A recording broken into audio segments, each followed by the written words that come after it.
Acho que já está, sim. Bom, bem-vindos, todo mundo. Mais uma palestra aqui do laboratório, do programa de pós-graduação em Ecologia da UFRJ. Hoje a gente tem o professor Rodolfo Dirzo, professor de Ciências Ambientais e membro sênior do Stanford Woods Institute for the Environment. E o laboratório do professor Dirzo investiga principalmente ecologia evolutiva das interações entre espécies e aspectos também relacionados à ciência da conservação, como, por exemplo, efeitos das mudanças na biodiversidade de ordem antrópica e como isso afeta a ecologia evolutiva. O trabalho dele examina o estudo das interações entre espécies em ecossistemas tropicais da América Latina e da África, sobretudo. E estamos muito felizes de ter você conosco. A palestra vai ser em inglês e as perguntas podem ser feitas em inglês, espanhol ou em português. E as pessoas que perguntarem lá no YouTube, a gente vai passar depois as perguntas aqui no chat do Zoom para Rodolfo. So welcome, Rodolfo, and when you want, you can start. Thank you very much, Nuria, and thank you very much, Rita, for the invitation. It is my great pleasure to be with you this morning. And as you can see, this is going to be a little bit of a tragedy in terms of language, because I am a Spanish-speaking person, and I try to speak in English most of the time when I'm in this country. And I'd love to be able to do something in Portuguese, but my Portuguese is muito ruim. And so I will do this in English, but please feel free to interrupt anytime you want to ask a question. And of course, we can have some time after the presentation for us to chat more informally if you want.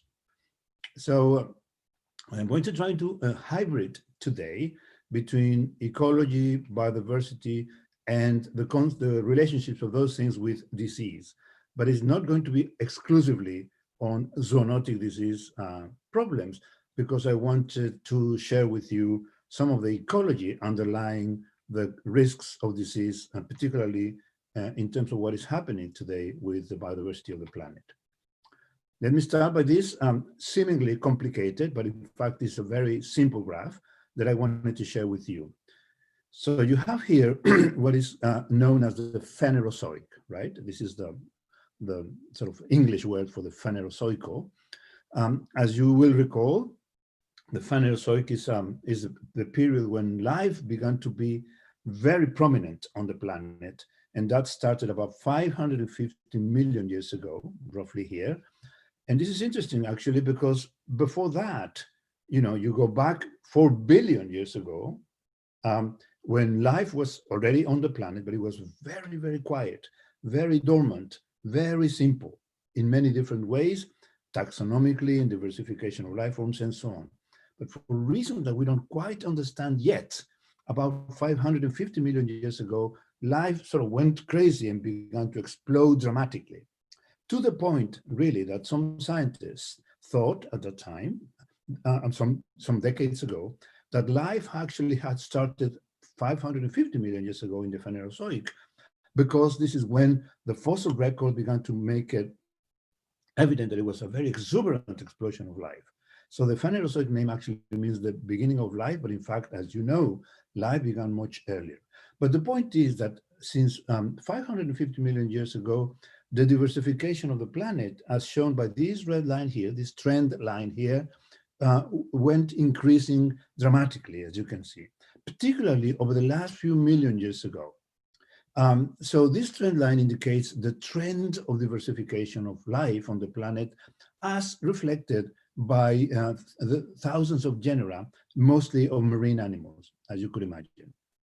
Now, the other thing that I want to draw your attention to is the fact of these yellow triangles here that you see distributed across the Phanerozoic. And as you can see, there's 5 of them. That's the 5 major extinctions of the Phanerozoic. So 2 things.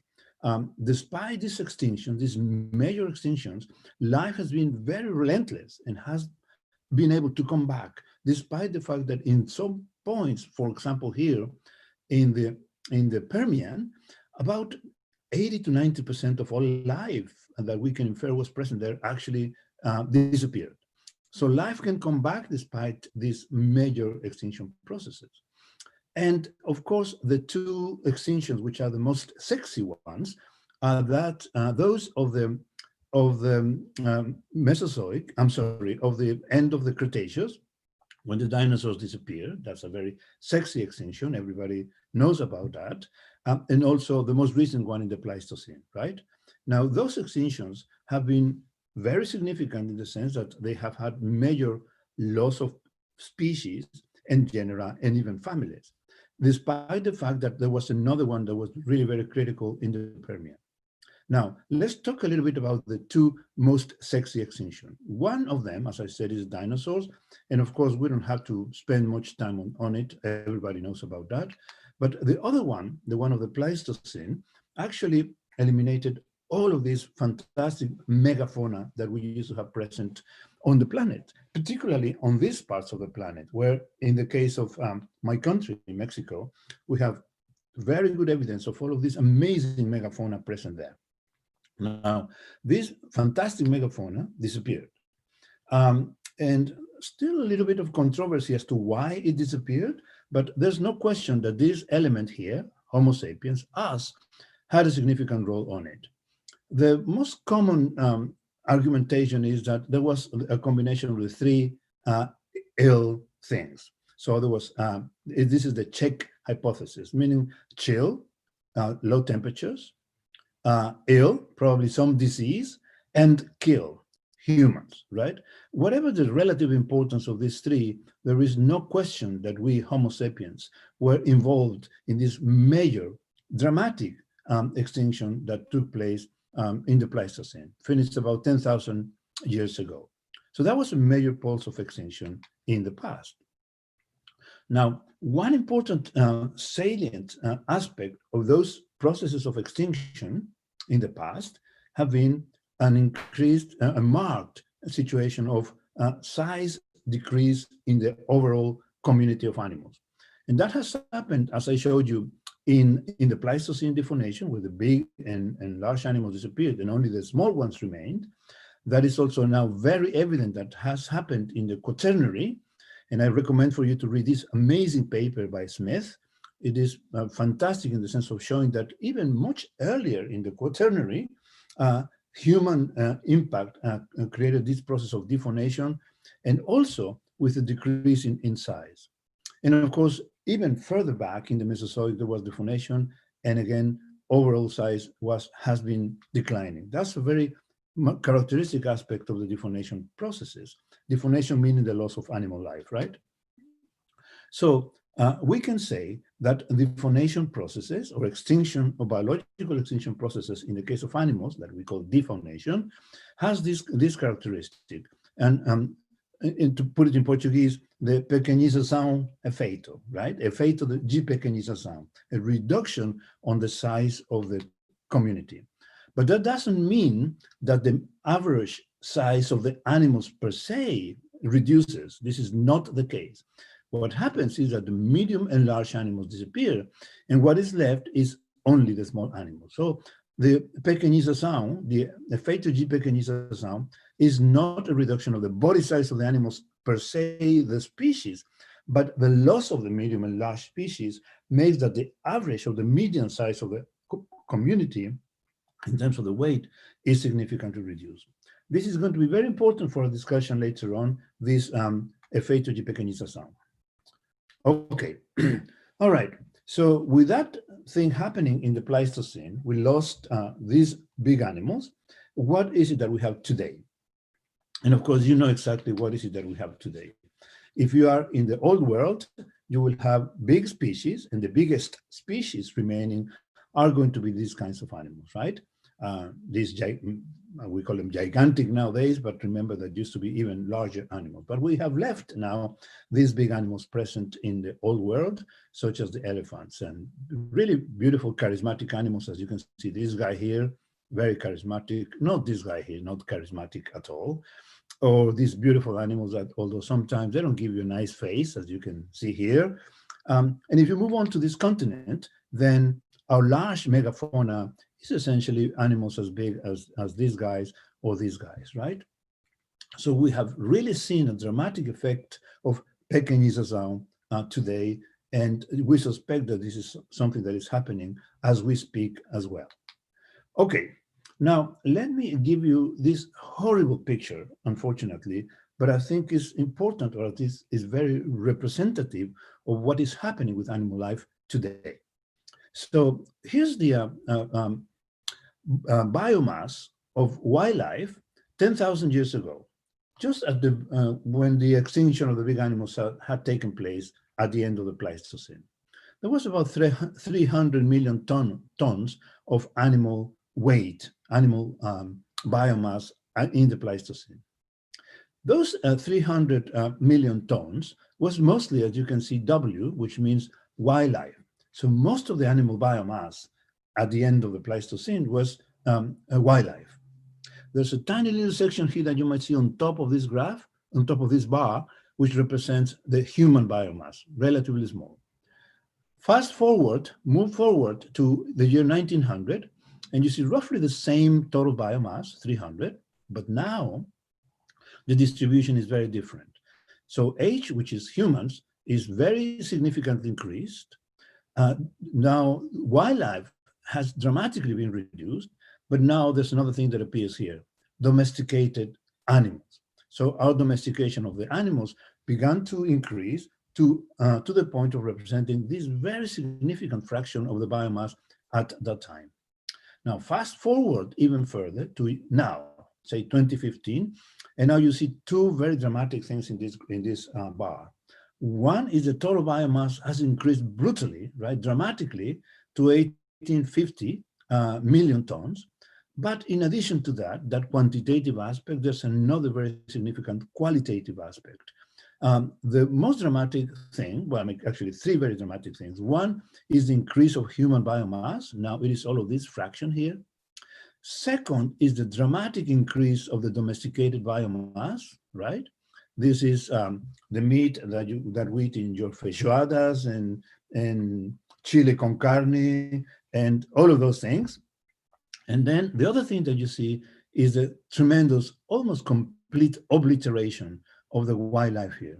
So what we have today on the planet is a dramatic reduction of this W here, W here, 10,000 years ago, to this very tiny proportion, but a tremendous increase of human biomass and domesticated biomass. And of course, this is something that we need to pay attention to for many reasons, including disease. So let me look at a little bit of the implications of this section, the blue section of domesticated biomass on the planet today. So one obvious consequence of that is that we need to make space for that domesticated animals or domesticated fauna to have the space. And so we do deforestation, right? We do transformation of the habitat to accommodate this gigantic D section of the biomass of animals today. The other thing that happens with that is that by increasing this biomass and us being present here in big numbers, there is inevitably contacts between us and domesticated animals. Let me show you this in graphical terms. And so this is a sequence of photos that belong to Brazil, actually, to the Amazon. So we begin with a situation where we have a beautiful, nice tropical florestas, such as this. Then we, to accommodate that blue section of the graph, cattle ranching, the transformation of the habitat to accommodate those animals. So that's the deforestation process. And then we need to manage those animals that we bring in, these gigantic herds of cattle. And in addition to that, we need to develop infrastructure for the management of that fauna, of that domesticated wildlife. And so you see the two things, deforestation, and then the increases of contact between us and these animals. And also the contact between us, humans, and the animals that used to be present here that now might be taking advantage of the infrastructure and be moving here. And here I'm talking particularly about the group of Fernando, bats, for example, and rats, of course, rodents. this infrastructure brings two things: transformation of the habitat and the increases in contact between us and these animals that used to be present in the correct numbers in the natural ecosystems. So let me show you this horrible graph, or horrible photo, which shows one day in a market in Lagos in Nigeria. You can see a sea, an ocean of domesticated animals with some human beings present between that gigantic congregation of domesticated animals. So the contact situation and infrastructure has created this increased likelihood of contact between us and our domesticated fauna. One problem with that, obviously, is that these animals carry a gigantic cornucopia of pathogens. So bacteria, parasites, viruses, of course, prions and fungi. And of course, that contact between us and that gigantic contingent of animals is likely to bring some connections in terms of the pathogens between those animals and ourselves. In addition to that, as I mentioned, these viruses or these pathogens can actually spill over to humans. That's a very common thing that happened and has happened. And also, the other situation is that the animals that used to be in their natural habitat now come into contact both with the domesticated animals and with us. In the case of the contact with the domesticated animals, there's a spillover of viruses, the most famous of which, of course, is the case of rabies.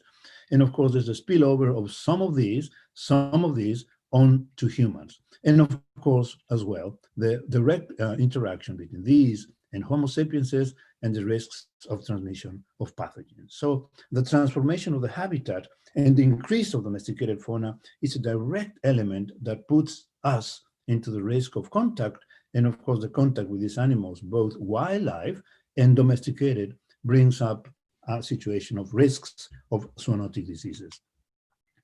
Okay, now let me move on. I'm going to abandon this section D for now, and I want to concentrate with you and discuss this little section here of what is left of the wildlife that we have today.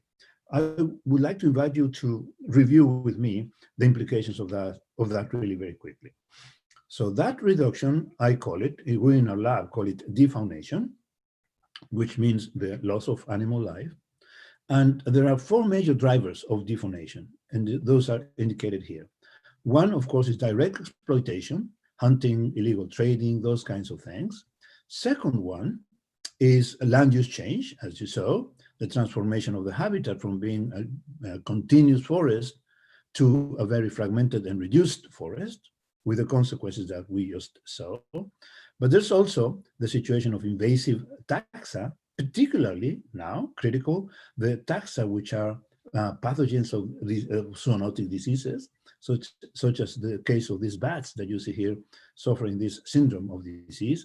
And of course, going forward, and perhaps even now, climatic change as well. So all of these factors have a direct influence of defaunation, but also, and this is really most important, particularly important that I want to highlight for the students present today in this conversation, is the interaction between the drivers, right? So none of these four major factors operate uniquely or independently or solely. They interact among themselves and create a very, very complicated situation indicated by these dotted lines here.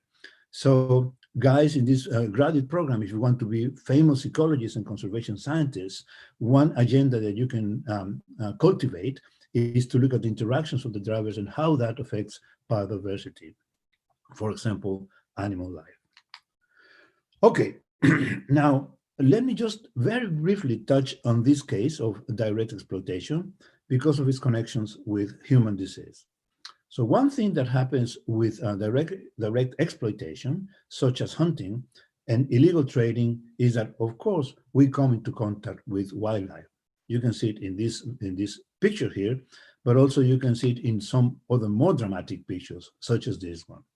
So this is a very unfortunate, horrible photo, actually, but this is a person, just like us, a human being that lives in Africa. And for this person to be able to live, to maintain his life, or the life of his family, he has to go out and hunt for subsistence. The problem is that sometimes that hunting includes very risky species, such as these bats here. And as we have seen, and as we know, bats are very important carriers or hosts of many pathogenic diseases.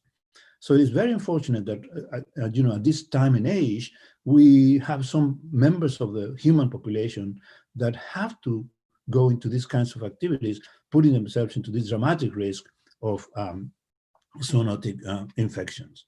You might have heard of the case of Ebola in Africa, the semi-pandemic that occurred a few years ago. It is argued that perhaps it was this kind of situation that created that epidemics of Ebola.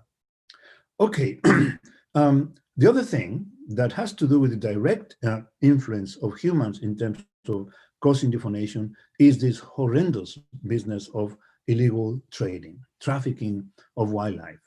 And as you guys can easily imagine, it is very difficult to get good numbers and good quantitative information on this situation, illegal trading, because it's a very clandestine illegal activity, so it's not easy to get good numbers. But let me show you this example here, in which the three of us, these three persons, looked at the CITES data and calculated, just by counting the number of seizures, that is to say, confiscated animals, in when animals are traded from one country to another, and they are discovered, those animals are seized, that they are detected and confiscated, just by looking at those numbers. So we went to the CITES reports from 1995, and we counted the number of seizures per year. And as you can see, this situation is increasing, has been increasing over the last few decades, and in some years is really, really very dramatic, right? So this question of illegal trading is quite relevant and is massive. People say that the third most lucrative illegal activity in terms of trafficking is wildlife trafficking, followed after human trafficking and drug trafficking. This is the third most lucrative illegal trading activity. Now, I have placed in this graph here the case of the ivory from elephants, because I wanted to also illustrate for you the following question: what kinds of animals are represented in these data points here? Well, these are the main animals that are represented in this data set. So you can see that the greatest proportion is represented by mammals, but there are other groups. But by and large, mammals are the most significant element of trading. That is not to say that others are not, reptiles and birds, obviously, and fishes, and so on, right? But mammals are really very critical. Next question is, what kinds of mammals? What species or groups of animals? And so in this graph here, we break down this section of the pie to illustrate for you the relative contribution of the trafficking by different species of animals or different groups of animals. As you can see, the ivory trade, elephants, is the most significant, followed by a very peculiar one, which is this group of fantastic animals, the pangolins. Those are incredibly trafficked animals. And this is relevant, I guess, because it has been argued that perhaps the intermediary host of the SARS-CoV-2, which is the pathogen that we are suffering today, might possibly have come from a wet market in Wuhan, China, coming from an animal of this group, the pangolin. We do know that the genetic similarity in the sequence of the genome of these animals, of the pangolins, is over 85% the same as the sequence in the genome of the coronavirus that we're suffering today. So whatever the situation might be in terms of who was the exact intermediary for this pandemic, you can see that what we're doing is really putting ourselves into a very high risk of infection, given the number of pathogens present in these animals, and given what we do with these animals, particularly destroying their habitat and putting ourselves into contact with them, and also by trafficking and hunting and being in direct contact with them.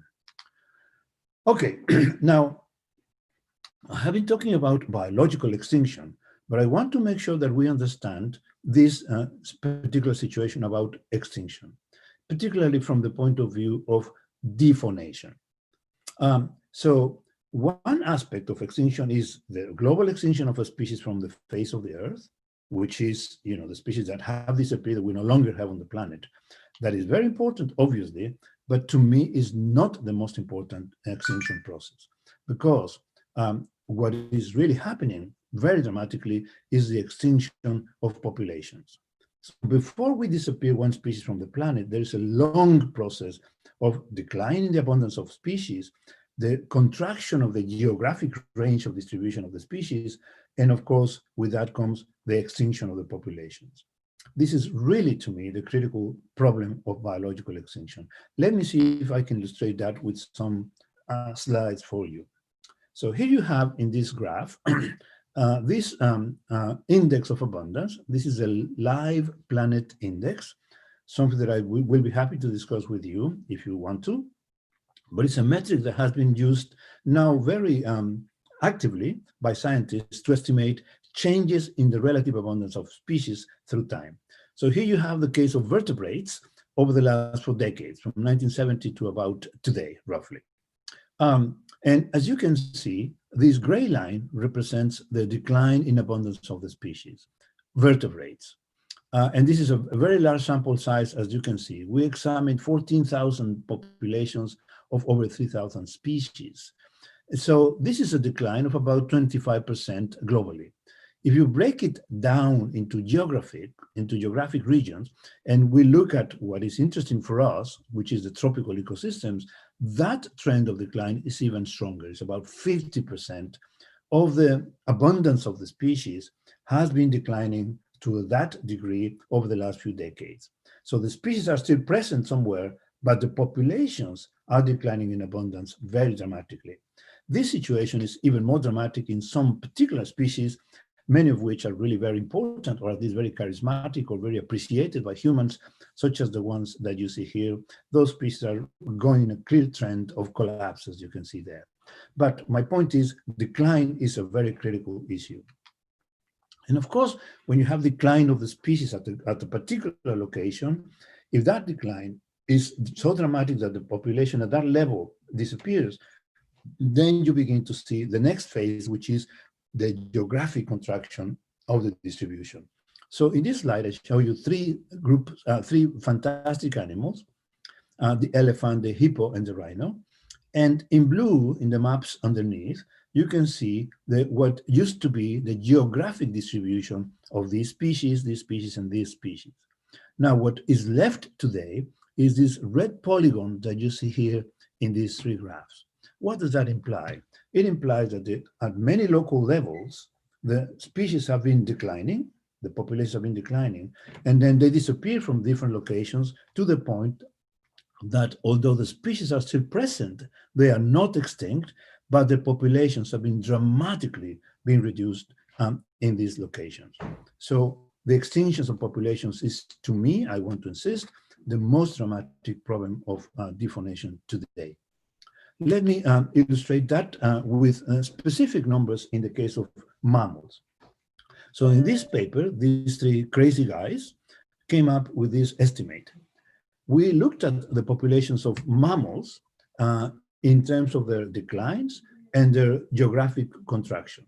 And I want to show you here what has happened to a sample of about 177 mammals in the period between 1990 and 2015, right? It's a relatively small sample size, but for the mammals it's not too bad. And I want to show you what has happened with the range of the distribution of these species. And I'm going to break down the range of the magnitude of the range construction in 5 categories. Category number 5 is when the species we have observed that they have reduced their geographic contraction in 20%, and then 40%, 60%, 80%, and in blue is going to be those species that have reduced the geographic distribution in 80% or more. I hope this idea is more or less clear. And I want to have these 5 categories here. So this category is going to be the species that the percentage of species in this sample size that have been reduced in their geography by 20% or less, by 40, 60, 80, and more than 80, okay? And so what happened is exactly what you see here. Most unfortunately, the 5 category, which is those species that have seen a contraction in the range of at least 80% or 80% or more, that is the majority of the species in this sample. close to 50% of the species that we analyzed, about 50% of those, right here, have been observing a decline, a reduction of the range in about 80% or less. What that means, my friends, is that the extinction of the populations of these species, even though the species are not extinct globally from the planet, their populations have been dramatically undergoing a phenomenon of extinction over the last few decades. So that's what is happening there. And of course, if you think about it, from the ecological point of view, that's really very critical, right? Because you want to know what the ecology and even the services of your species are at the local level where you live, where the communities live.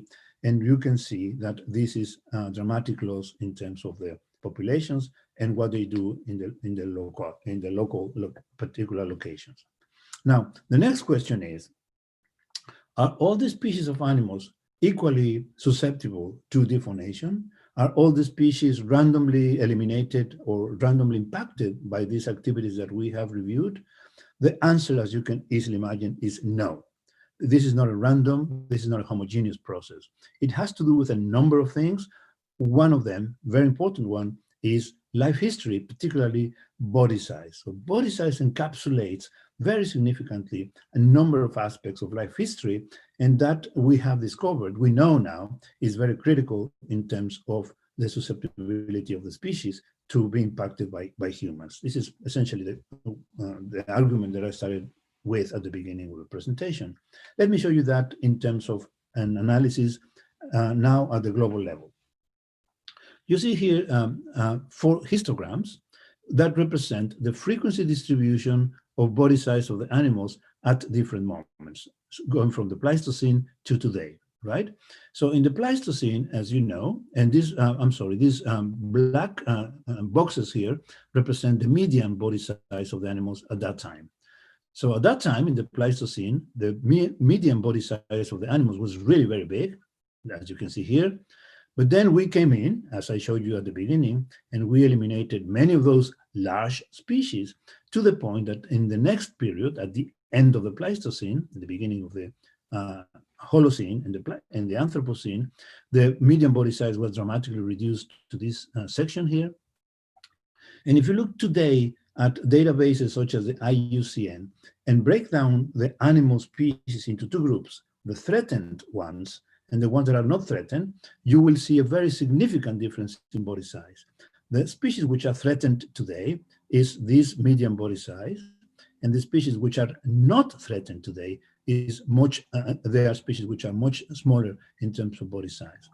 So what is it that is happening here is the downsizing situation, or the what I introduce as the pequenização effect, the effect of pequenização that we are seeing today.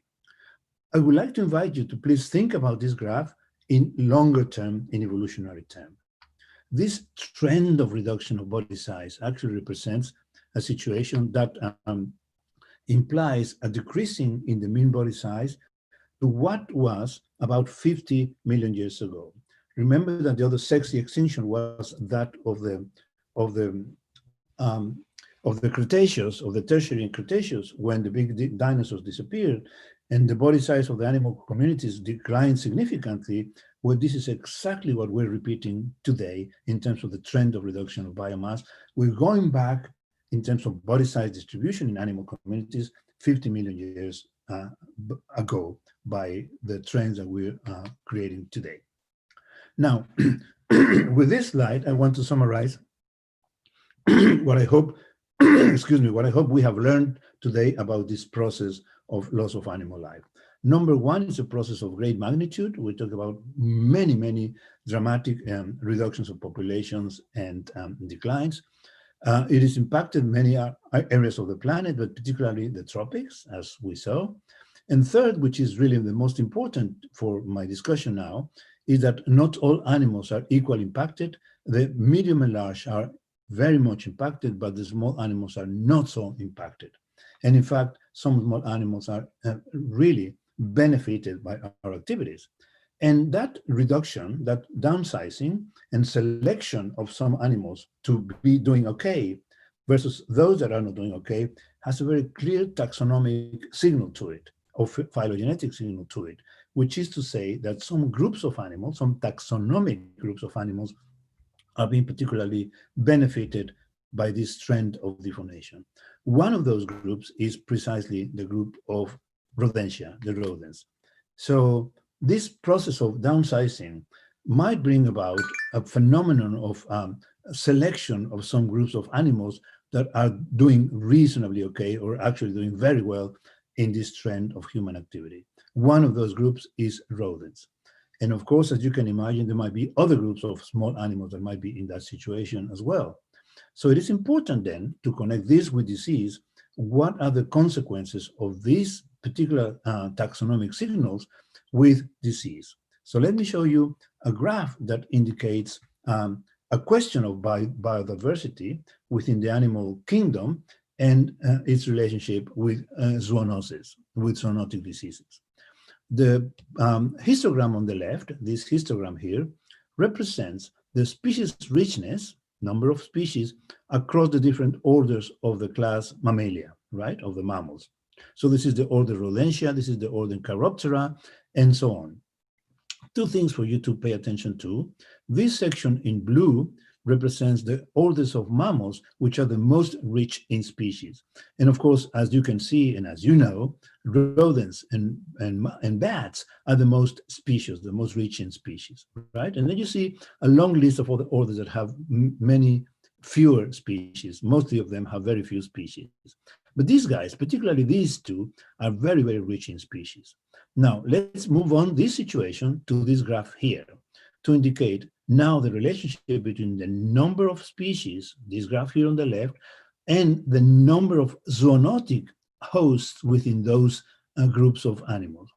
And as you can see, there's a very clear relationship between the number of species in each group and the number of zoonotic species that are present in those groups, with two very striking situations. The case of rodents here, this data point, and the case of Chiroptera here.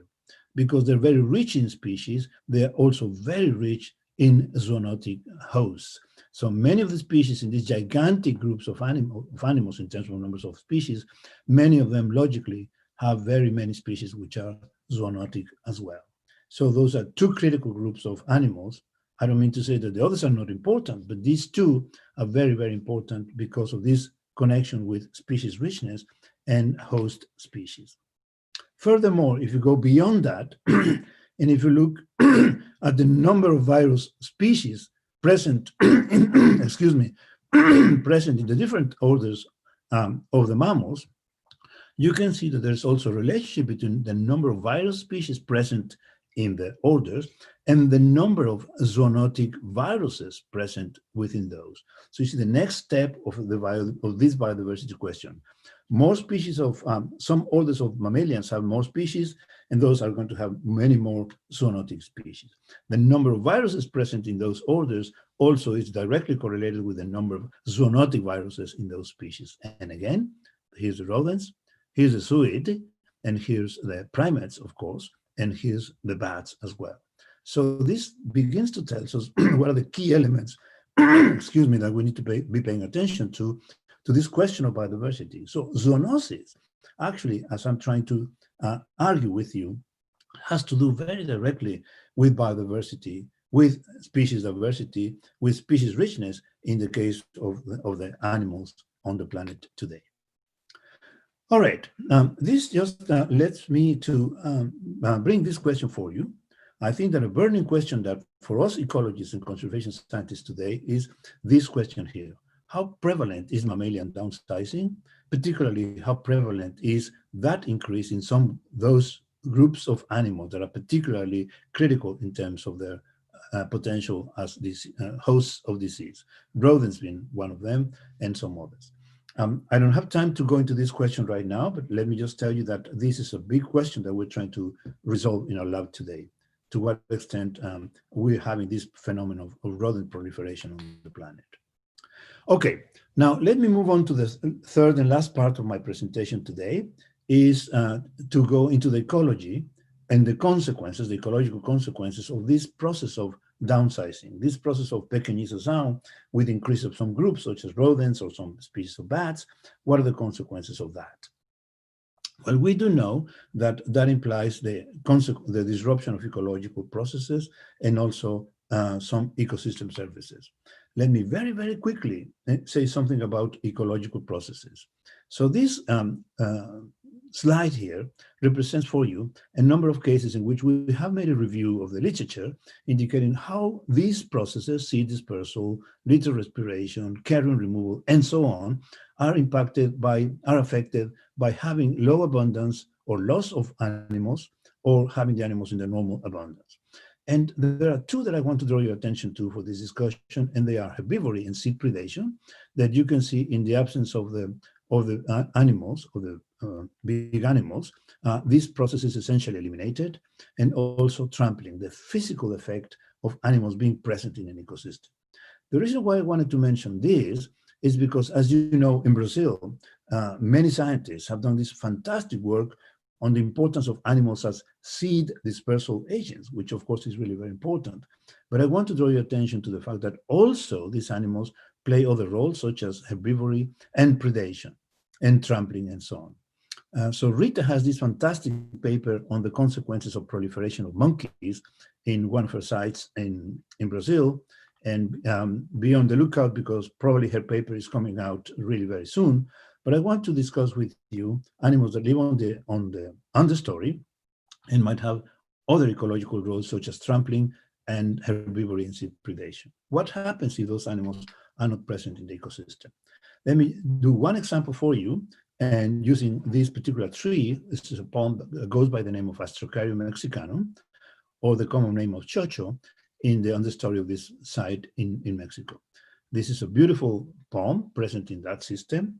Let me mention to you that the tree is full of spines, so it's not easy for animals to feed on, to herbivorize this plant. The seeds are fairly large, so only big animals can prey or predate on those seeds. Not any animal is capable of handling this plant. If you lose the animals in this place, this is what happens. The demography of this tree changes dramatically. Luckily, in this tree, we can actually calculate the age of this tree, of this palm, because these scars here represent the leaf production per year. And if you know how many leaves are produced per year, you can calculate the age. Then you can see the fertility by calculating how many seeds and babies they produced. Then you see how many of the seeds actually germinate and become viable, how many of them become seedlings, and then how many of them become juveniles, and then again, how many of those become adult plants. So you can do essentially what Rita does in her beautiful studies, which is the demography of trees. So we have calculated the lambda, the population growth rate of these species, in a place such as this, in which the big animals have disappeared. And we have calculated that from 1975 to now, this is a period when the tapirs, peccaries, deer, and so on disappear from this forest because of human impact. The lambda of these species has increased from essentially 1.0 to about 3% per year in terms of its growth. So you see the proliferation of this tree, which goes by the name of chocho. You see actually a process of chochization in this community because of the absence of this animal here. In Rita's studies, you will see when you read the papers, there's a situation in which you see a decline of some tree species because of the predation of the animals on the plant per se. In this case, the animals that should be preying on this plant are not present, and you see this dramatic proliferation of this tree here. So the ecology of a forest can be dramatically impacted. Furthermore, if you think about the increase in the abundance of this plant, you can easily imagine that this might have cascading consequences on the ecosystem. And in fact, we have seen that as you increase the abundance of this tree that is now not impacted by animals and proliferating, as the abundance of that tree increases, the abundance of the other stems of the other species in the forest declines. The species richness declines as the abundance of this palm increases. And the diversity index declines also as the abundance of this plant, the chocho, increases.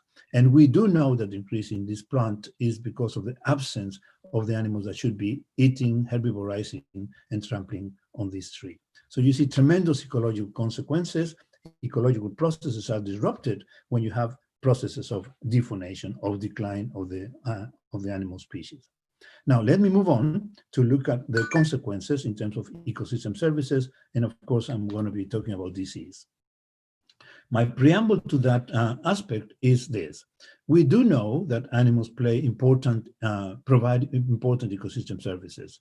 We all know about pollination. We all know about the importance of forest for water quality and quantity.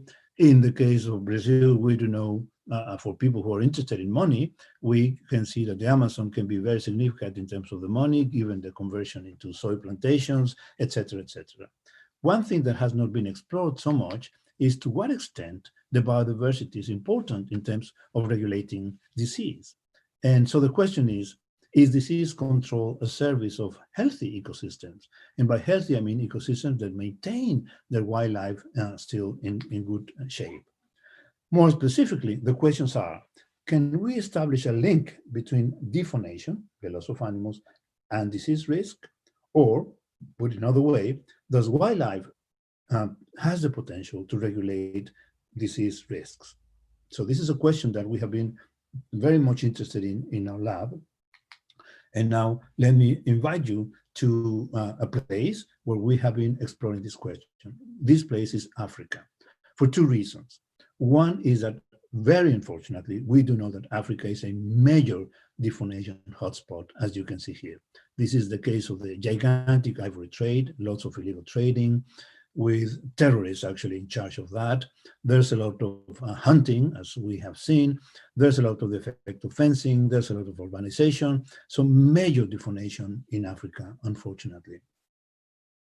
At the same time, though, very sadly, Africa is also a hotspot of disease. So this map here shows you the probability of emerging and re-emerging infectious diseases in pixels around the globe. What you want to pay attention to is the colors in yellow and in green, which are the areas that have the highest probability of having emergence of infectious diseases. And this is weighted actually by the reporting effort. So you can see that, you can imagine that, for example, Europe would have very high numbers because there are many studies there. But controlling for the effort in terms of studies, you can see that a region here, Mesoamerica and South America, and also Africa, is particularly bad in terms of being hotspots for infectious diseases. So what I'm going to tell you about Africa could very well potentially be applicable to our places in Latin America. So let me go back to Africa then and ask the question. How can we test the hypothesis that there might be a link between defaunation and increase in rats with disease? So the sort of working hypothesis is illustrated here. We humans kill big animals, mostly medium and large animals. That brings about changes in the vegetation, dramatic changes in the vegetation, changes in the mesopredators. Those things usually bring about an increase in the abundance of rodents, as we have seen. These are very resistant to human impact and they're very rich in species. And of course, we know that these animals carry disease vectors such as the ectoparasites, fleas and ticks and so on. And so if we see an increase of those, we are likely to see an increase in the risk of pathogens, right? But of course, that series of interactions could actually vary depending on the degree of human impact on the land, on the degree of type and the degree and type of land use. So landscapes which are intact is different to defaulated landscapes, to agricultural fields, to areas where you have domesticated animals and so on. So this really is a very complicated situation, but the sequence of phenomena that we have studied have to do with this chain of effects here. Reduction of the wildlife, and then the increase in rodents, and potentially the increase in disease. And now, how can we actually do this, to do the test of this hypothesis? One possibility is to do experimental manipulation. And so this is exactly what I'm showing you here. So this is an electrified fence that is present in this location in the Ampala Research Station in Kenya. In this place, a professor from University of California, Davis, has established these electrified fences, which are 4 hectares in size, so really reasonably big plots, and they are replicated in space and in different climatic conditions as well. And those plots represent defaunated areas because no big animals can go in there, no elephants, giraffes, zebras, or buffaloes, nothing of those can go in there. So that's an experiment to simulate defaunation. And of course, we're comparing those plots with adjacent plots in which all the animals are present. And here are two photos that indicate what you could see when you go to the savannas and you see the areas within the plots, the defaunated plots, and outside the plots. Our question, of course, is what happens with the rodents, right? Okay.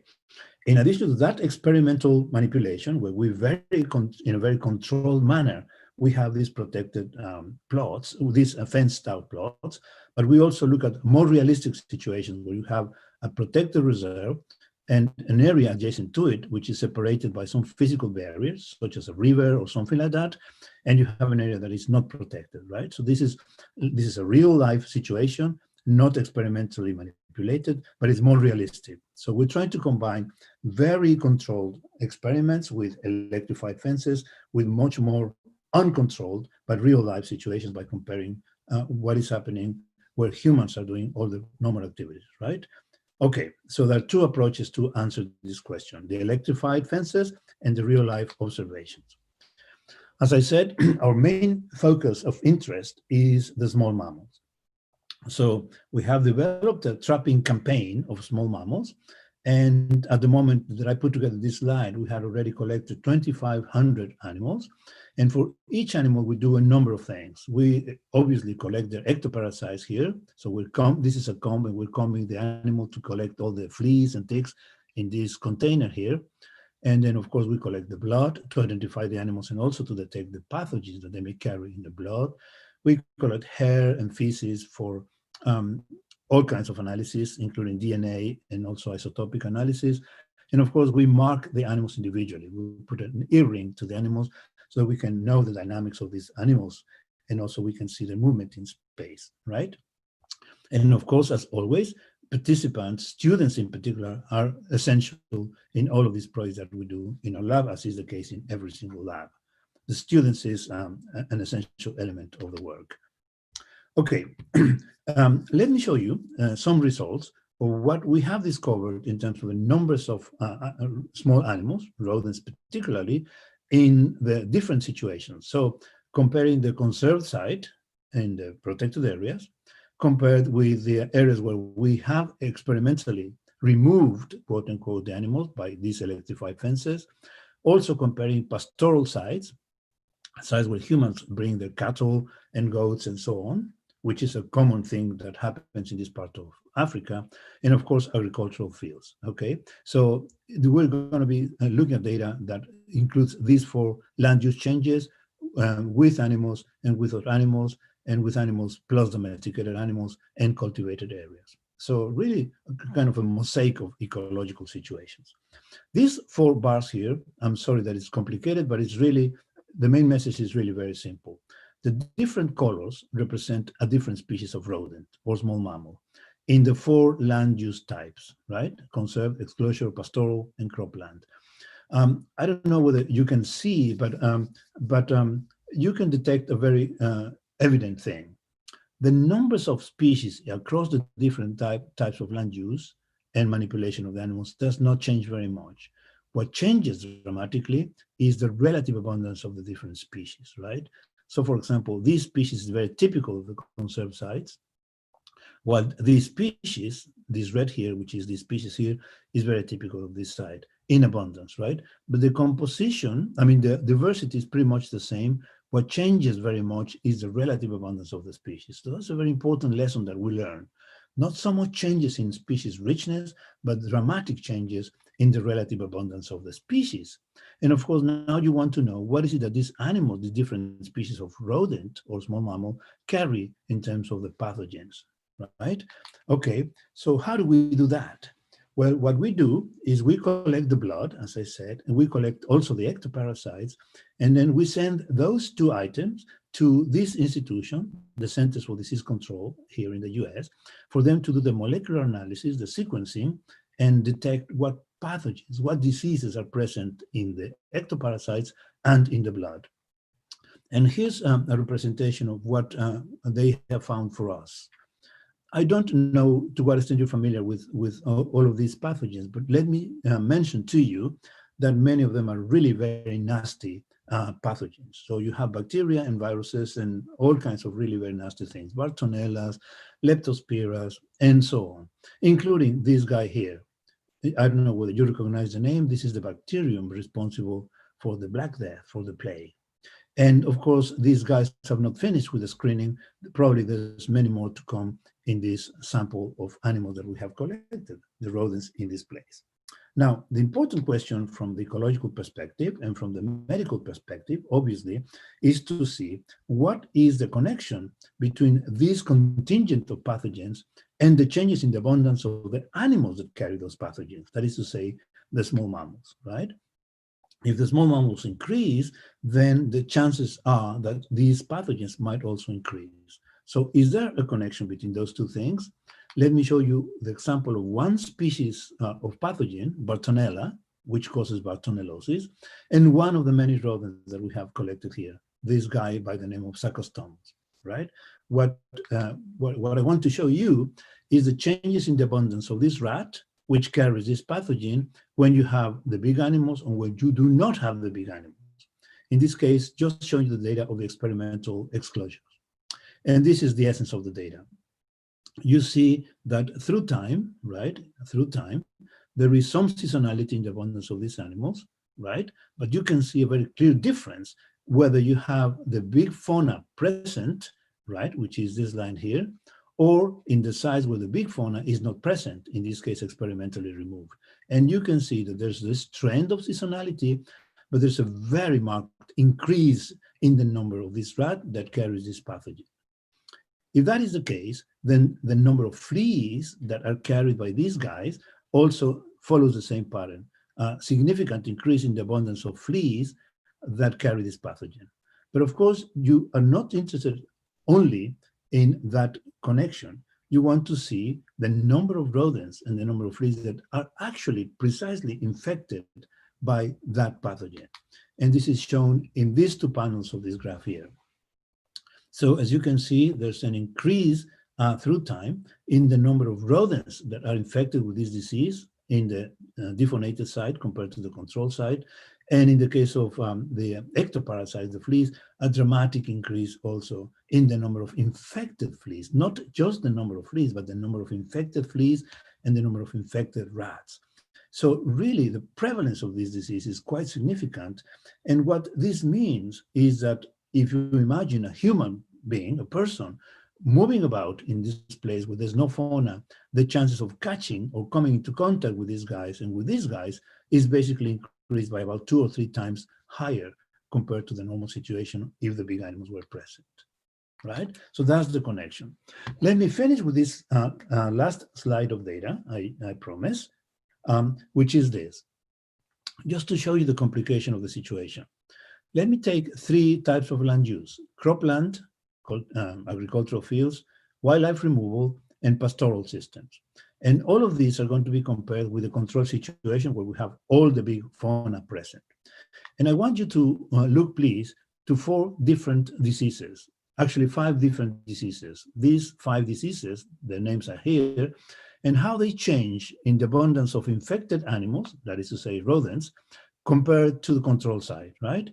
For this disease, Borrelia, in the croplands, there is a dramatic increase in that pathogen, an increase in this other pathogen, and in this, and in this, and in this, comparing the control side with the croplands. In the wildlife removal, comparing the control sites where there's no cultivation, but there's only wildlife removal, you can see this situation even more dramatic for the 5 pathogens. But look at this. When you look at these same pathogens compared to the control, the number of infected animals compared to the control in the pastoral systems, where you have domesticated animals in this place in Kenya, then you see that essentially there's no significant difference with respect to the control, compared to the control. What does that say? It's amazing to me to find this thing, that when you have domesticated animals in the traditional way in which these cultures, these people manage their animals with low numbers, rotating them in space and so on, you don't see a significant difference with respect to the control. So it depends very much on the disease, it depends on the rat, and it depends on the type of land use, and including the situation where you have a traditional, very well-established management of wildlife, of animal life, you see a very different result in comparison to the other situation. Really amazing to see that there are so much in terms of changes depending on the type of land use. Let me finish by showing the same graph, the same data, but now looking at climate, at climatic conditions. So what I'm going to show you here is, because we have these experiments running in different levels of precipitation, of rainfall, going from 400 to 800, you can see 3 diseases here, Anaplasma, Bartonella, and Theileria, and you can see how that the number of infected animals with this disease changes across precipitation regimes for the control sites, basically no change. But if you look at the same disease, but now in the pastoral systems, you can see that as you move to the driest areas of the landscape, then that disease increases. In the case of Bartonella, you see something very similar to that. But now for this disease, as you increase in precipitation, this pathogen increases as well. And then if you look at Theileria, then you have a very different situation. As you increase precipitation, you increase the infected animals in croplands, and also increase the number of animals in control sites. And also you can see in the wildlife exclusion, no changes and so on. So basically what I'm trying to show you here is that you have land use change, you have type of pathogen, you have type of rodent, and climatic conditions to create a very complex mosaic of responses that are very difficult to predict, but we need to understand for us to be able to address these critical questions of the relationship between diversity and disease.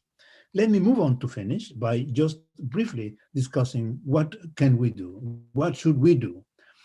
And so there's basically 3 slides to talk about this. One is that there are things that we need to do from a broad perspective. We have done much damage, obviously, but there's much that still can be done. I mean, this might be like a utopia, but I think that if we were to stop extinction, and by that you remember what I mean is prevent the decline of species in populations and abundances, that would be a fantastic thing if we could do that. We need to reduce or stop the habitat loss, and I think this is something that we should be able to do today in the 21st century. We need to control or stop the overexploitation. I don't think we need to be hunting, especially for illegal processes or for trading and so on. We could stop that. From the point of view of our educational entities, universities and institutes and so on, I think this is about time that we begin to promote inter and multidisciplinary work. We ecologists need to be working with extensionists, with communicators, with social scientists, and so on. And also, I think this is time for us to begin to become experts in how to do refaunation. We have become good in doing reforestation. Now we need to be able to do refaunation, and especially to be able to do restoration of the species interactions as well.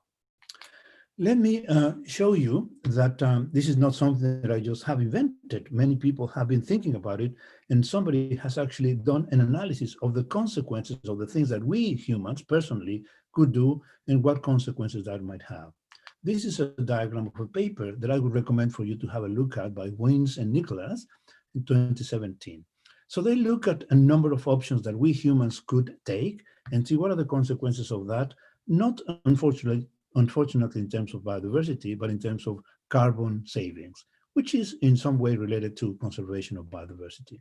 What they have discovered in this paper is that reducing human fertility to 1 child fewer, that would have a tremendous impact in the consequences of saving carbon emissions. So that's one thing that this analysis suggests. Living car-free, not using cars, will have a significant effect as well. But as you see that other activities, avoiding transatlantic flights is important, buying green energy is important, but then gradually all of these other activities do not have as much impact as these particular activities here. So that indicates that the activities of high impact in conservation of the planet have to do with things such as reducing fertility and using energy in a very different way. But particularly, I'd like to draw your attention to this very complicated issue, the population issue. All right. Okay. Let me finish by going one step beyond. And some of the students might be asking, yes, but that sounds like a very population level situation. What can I do particularly? And so I have 6 bullet points to present for your consideration. One is that I really think that we need to spread the word. We need to communicate to the public, and particularly the children and citizens in general, what is at stake. We need to do a lot of communication. I think that's really very important. Second, I have NPAs, natural protected areas. I think we need to support the efforts of local peoples in terms of conservation, particularly in protected areas or even in rural areas. Third point, which is really very important for countries such as Brazil or the US, is that we need to have a society that is going to be ready to vote for leaders who are committed to maintain and protect biodiversity. This is a very social educational problem that we need to be paying attention to. The next point has to do with diet. If we were able to reduce our meat consumption, I'm sure that will have a very important effect in terms of land use and also in terms of hunting and killing animals. And of course, we need to stop buying wildlife products. No more ivory trade, no more scale buying, and so on and so forth. My second to last point is what I was mentioning in the previous slide, the population problem. But I want to make sure that I express my view that is not only the numbers of people in the population, but it's particularly the unequal distribution of resources across the different sectors of the population. So there are some populations that have lots and lots of resources, and there's lots and lots of waste compared to other populations that have very few resources and there's nothing for them to eat. You might have seen these studies that indicate that with the production of food that we have today, if there was no waste and if the food was distributed more equally, nobody on the planet, no human being on the planet would be suffering from hunger and things like that. So the population problem is not only the numbers, but a social issue of the distribution and also the situation of women empowerment. I really believe that as we increase the empowerment of women, the population problem is going to be addressed in a much more effective way. And I hope that we collectively pay attention to these issues. My last point is that because we don't know what's going to happen, given the trends that we carry, our biodiversity is very much in peril, it's endangered. I think so that we need to enjoy and love nature before it's too late. I can tell you that if we put our planet into jeopardy and something really dramatic happens with climate change and land use change and extinction, and we have a tremendous impact on the planet, I can assure you, as I showed in the first slide, life is going to come back. It's going to take some millions of years, but life is going to come back. But our species, probably, that is the species that might be addressing a very strong existential problem. So this is a critical issue to be paying attention to. My bottom line is that we need, as much as possible, to have an informed and educated society, not only within universities, but also beyond the universities. So I really hope that the students present here today are going to be paying attention to these issues and become really motivated and continue your studies, and also motivated to expand and distribute your knowledge, spread the word with population, with the human population at large. And with that, I want to tell you that we love this fauna, because it's fantastic, but it's not only the decoration of the planet. It's really very important for us in terms of the functioning of ecosystems and also in terms of helping us with these critical issues of human health. Okay, so muito obrigado. It's a pleasure to be with you today. And if you have any questions, I'll be more than happy to chat with you for however long you are willing to stay with me today. Thank you very, very much. I'm ready to chat with you if you want to ask or comment. Thank you. Thank you, Rodolfo, for this amazing talk and very, very thought-provoking. It was very nice. Thank you. Nuria, I know that I've taken much longer than I was expecting. My apologies. No, it's okay. For that. But if there's anybody who might want to chat or discuss or criticize or suggest something to me, I will be more than happy to continue chatting. Yes. Quem quiser pode escrever a pergunta aqui no Zoom, ou também pode indicar aqui no chat que quer falar, quer perguntar, e aí abrir o microfone e perguntar diretamente para Rodolfo. E no YouTube podem escrever a pergunta que a gente vai passar para ele também. Sim. Quem quiser também. I have a question. Yes, Rodolfo? Yes. I don't know if you saw the paper that came out last week in Science about the ecology and economics for pandemic prevention. And I don't know if Mariana is here. Mariana is a professor in my department and is one of the co-authors of this paper. And they discuss a lot about deforestation and about the illegal trade of wildlife, but I think they didn't discuss about defaunation. And as we heard your talk, that was amazing. It's an amazing talk. Thank you. I was much more worried about another future outbreaks, these outbreaks. Because the efeito de pequenização about the rodents and with a lot of diseases, a lot of pathogens, so it could be much worse, the future, I think. What do you think? I'd love to hear about the paper if she's here today and tell us a little bit about that. But also, oh my goodness, there's some fauna there. Yeah, not a mega fauna, but it's still. Yeah. What I wanted to respond to Rita's question, it seems to me that, what we're playing with fire, actually, as a society. What we have done, or what we're doing in terms of deforestation, increasing the risks of contact between us and wildlife, the wildlife that carry those pathogens, the illegal trading situation, and the creating infrastructure that creates conditions for these animals to proliferate.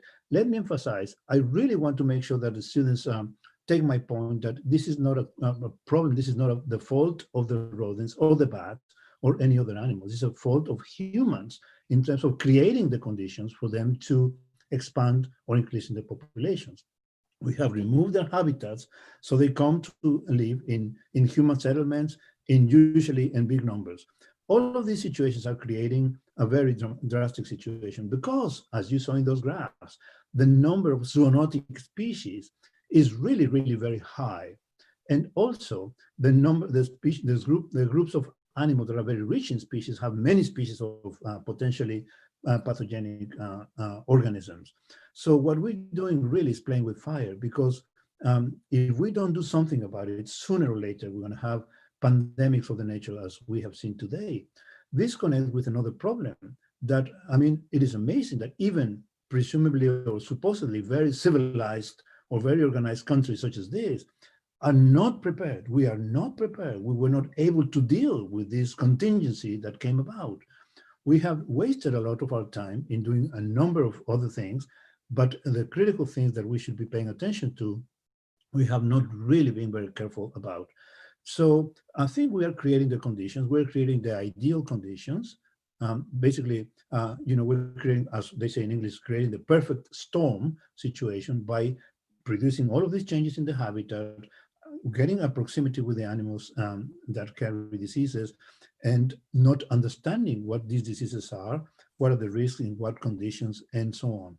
Those fresh markets, as we saw in China, this traffic of animals that increases the likelihood of interacting, all of those things are coming together at a time in which all of these things are converging and creating a very difficult situation for us, Rita.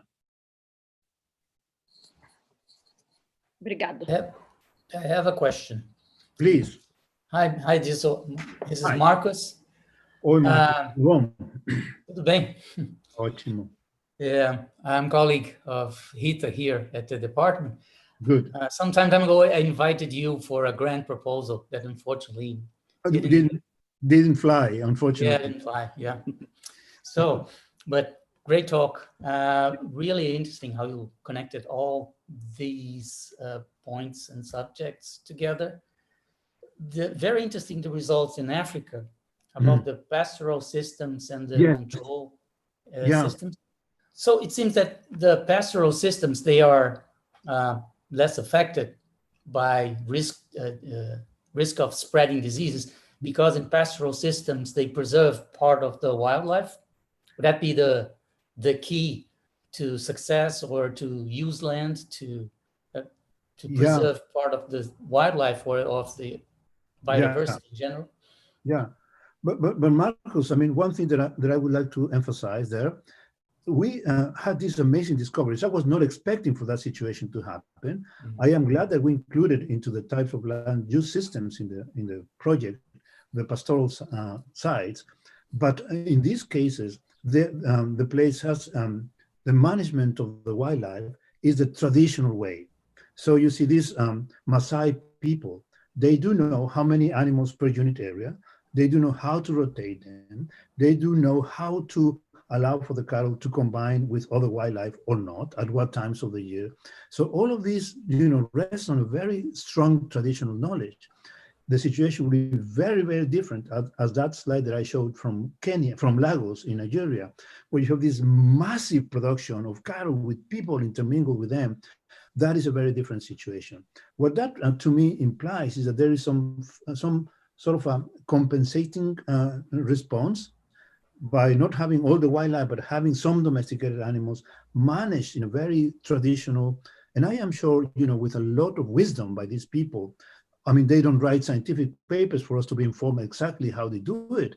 But as we know, indigenous communities, the traditional ecological knowledge allows them to survive in their environments in good conditions. So I was surprised to see that result came about, but I want to insist it had to do with the fact that they know how to manage their wildlife and the domesticated animals at the same time.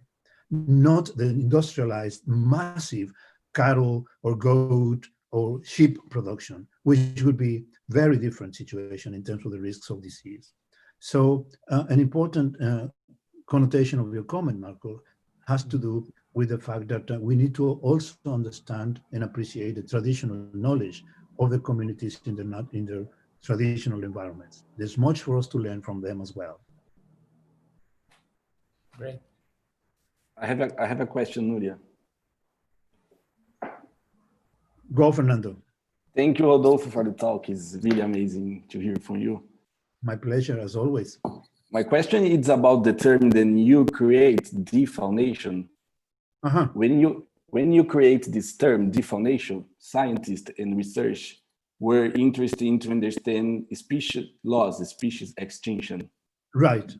Today, the scientists and the research still wants to understand the species extinction, but they want to understand which species is going to replace the species loss. And then the term biodiversity change came out. Do you have space for this both term in the future, defaunation and biodiversity change? Or you think biodiversity change is going to replace defaunation in the future? It seems to me, Fernando, that because biodiversity change encompasses all types of diversity, plant, animal, and microbial diversity, when you use defaunation, really the intention that I had when I came up with this idea is to make it the equivalent of deforestation, right? Because this is a term that everybody understands. If you go on a taxi cab in your city and you begin to talk with the driver, and you mention desmatamiento or deforestation, they will understand what you're talking about. But if you want to explain to them that species are animal species are in trouble now because they're declining, the populations are going extinct, or in some cases you have extinction of the species as a whole, it is very difficult to understand. And there was not a term, one word that would convey that idea. Hence the term defaunation. Now, when we came up with this term, and actually this happened in Brazil, when I used the term for the first time in a symposium that Geraldinho organized in Campinas, many decades ago when I was young and no white hairs down here, the idea was more or less accepted, but my struggle today, Fernando, is to see how can we convey to the readers and the public in general the idea that I don't want to emphasize only the global extinction, because that is a misleading concept. You see, if you look at the number of vertebrates that have gone extinct, it's about 370. People might say, well, this is not a problem. If there are 4,500 mammals and only a few have gone extinct in the last 3 centuries, that is not a problem. The problem is not the global extinction. I mean, this is an important problem, obviously, but the process that leads to that is the extinction of the populations at the local level. And because we have not done the correct studies to actually evaluate the correct number of extinctions, not only because of the implications of that in terms of services, because imagine a group of people in Africa, and they have a tourist operation. For them to lose the elephants and the giraffes and the zebras in the local place, that is the drama, that is the problem. They don't care if those animals exist somewhere else in South Africa, right?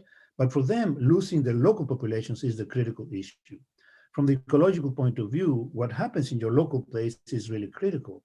You don't have much of a consolation by knowing that the species is present somewhere else. And so we tend to think that, okay, if the species exists somewhere, that's okay, the species is not extinct. But the extinction of the populations is what is really critical to me. There's another component to that, Fernando. We do know from the very limited study that we have, in many cases, the populations from the genetic point of view, even though they're the same species in the geographic distribution, they're genetically very different from place to place to place. So we're losing a lot of genetic diversity as well, right? And so our problem today, I think, for us ecologists who want to convey this idea of what is happening with defaunation is to clarify that we're losing populations and not necessarily, we don't need to be concerned only with the extinction of the species globally, but the extinction of the populations particularly. Great explanation. Gracias, Rodolfo. Placer. Thanks. There are 2 questions here in the chat. I will read it for you. Pedro Henrique Navas Suarez. He said, "Thank you very much for the presentation. I already read many of your papers and I greatly admire your work." And he wants to know about if the rodents in the study, if they were sick, the ones that you were measuring, right, the pathogens. Yeah, a good question, Enrique. I think everything we saw indicated that the animals were in good condition. And that is something that is almost as puzzling as is the case of bats, because bats look very, very healthy. And we do know that they carry an incredible number of viruses and bacteria as well, but viruses in particular. So we suspect that there's a lot of innate resistance in these animals. They are effective hosts because they carry the pathogens without them being suffering themselves. Now, there's a number of diseases that also affect animals of different groups. I showed one slide with the case of the white nose syndrome for bats, which is a pathogen that has impacted them very dramatically. At least in North America, the numbers are declining very dramatically. So they do suffer some pathogens as well, but by and large, they're very, is a fantastic question actually. How come that they carry so many pathogens without them suffering so much?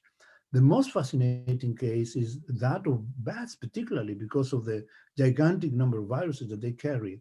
Some people speculate that it may have to do with the fact that they evolved the ability of flying, which changes their metabolic demands and their allocation of resources for those things, and that might be a reason for that. But by and large, in our samples for the rodents, what we saw, at least visually, the animals seem to be in good condition. We do have a bunch of data that we have not published yet, Enrique, which has to do with, with the blood, we have the data to analyze the hormonal and general condition of the animals to have some inferences. We also collected hair that we can do the isotopic analysis to see the feeding conditions as well. So, but I mean, at least from the point of view of when we were manipulating the animals, they didn't seem to be particularly weak or with problems and so on. There's so much still to analyze from the data, Enrique. We have the sex, we have the age, we have the reproductive condition of the animals, and for each animal, we also measure the size and weight. The usual things that crazy mammalogists do, we did also for all the specimens that we sampled. So potentially we could come back, and for each individual animal that we collected, we do know whether it was infected or not, by what pathogens as well. So the database is gigantic, and we have only analyzed part of the data. I guess we should be able to answer that question more specifically, Enrique, but just looking at it, it doesn't seem to be that the animals were particularly diseased or impacted by disease. Thanks. There is another one, and Dan, and he said, awesome presentation. Thank you so much for sharing such important and interesting data. When the animal illegal trade exploration comes to a limit, causes no more wildlife left, what's gonna happen? What these people gonna explore? And since the wild populations are getting reduced by number drastically over the decades. Yeah, so, the question is really very important, because that indicates directly that this is not a sustainable activity, right? Unless some kind of regulation were to come into place. But, for the illegal traders, they continue doing the illegal activities of collecting and trafficking and moving about the products of the animals themselves. And because there's no regulation of that, I mean, one can easily imagine that those populations are going to be driven to local laws and then eventually global laws. So the extinction of the species. What will happen next? I mean, I don't know, maybe, even these traffickers might have some thinking, some conscientious thinking, decide, okay, let's leave some populations in some places so that we can continue with this illegal activity. That is difficult to tell, but because it's an unregulated activity, it seems to me that it would happen what has happened with so many other resources: complete overexploitation, exhaustion, and eventually elimination. It is very interesting in another sense, because it also has to do with human behavior and human culture. Let me mention a very interesting situation that we begin to see in China. In China now, well, particularly with these pandemics, some of the wet markets where the wildlife is sold for consumption have been closed. Definitely the one in Wuhan, presumably where this pandemic started, that wet market was closed almost immediately. At the same time, some important figures in the country, some celebrities, I've forgotten the name of this amazing basketball player. This is a Chinese guy who is really very tall. Apparently he's an amazing basketball player. He's a hero in China. Well, he has come up with the decision of popularizing the idea that we should stop hunting elephants and reduce meat consumption. And now people collectively, because they pay attention to these celebrities, are going to a movement of reducing that. Furthermore, there's a group of very interesting students. I can't remember whether it was in Beijing or in Shanghai. They have developed the equivalent of ivory, but synthetic. It looks almost like the ivory that the Chinese use for the earrings, for the figurines, and so on. And now they're promoting the use of artificial ivory so that the elephants are not hunted. And instead, this tradition of producing artwork, handicrafts made out of ivory, might be changed for something different. Yes, Ming is the name. Thank you so much, Marcelo. I can see that you are a good basketball follower. Anyways, so that's, you see, there is some hope actually that we humans might actually begin to be a little bit more conscientious and do things about. The question from Marcus about the pastoralism, it has to do with the traditional way. I mean, the culture of these people and how to manage the wildlife and the domesticated wildlife. we need to learn from them. And also, you know, the tradition of doing objects with ivory is a tradition in China. And of course, many people say, don't eliminate that because you're going to eliminate a culture, a tradition. But we need to do something to address that issue. Well, these students have come up with the idea of using artificial ivory to maintain that tradition without having to kill the elephants and so on. At the same time, there's a very interesting engineer here in California. This man has created artificial tusks of the elephants.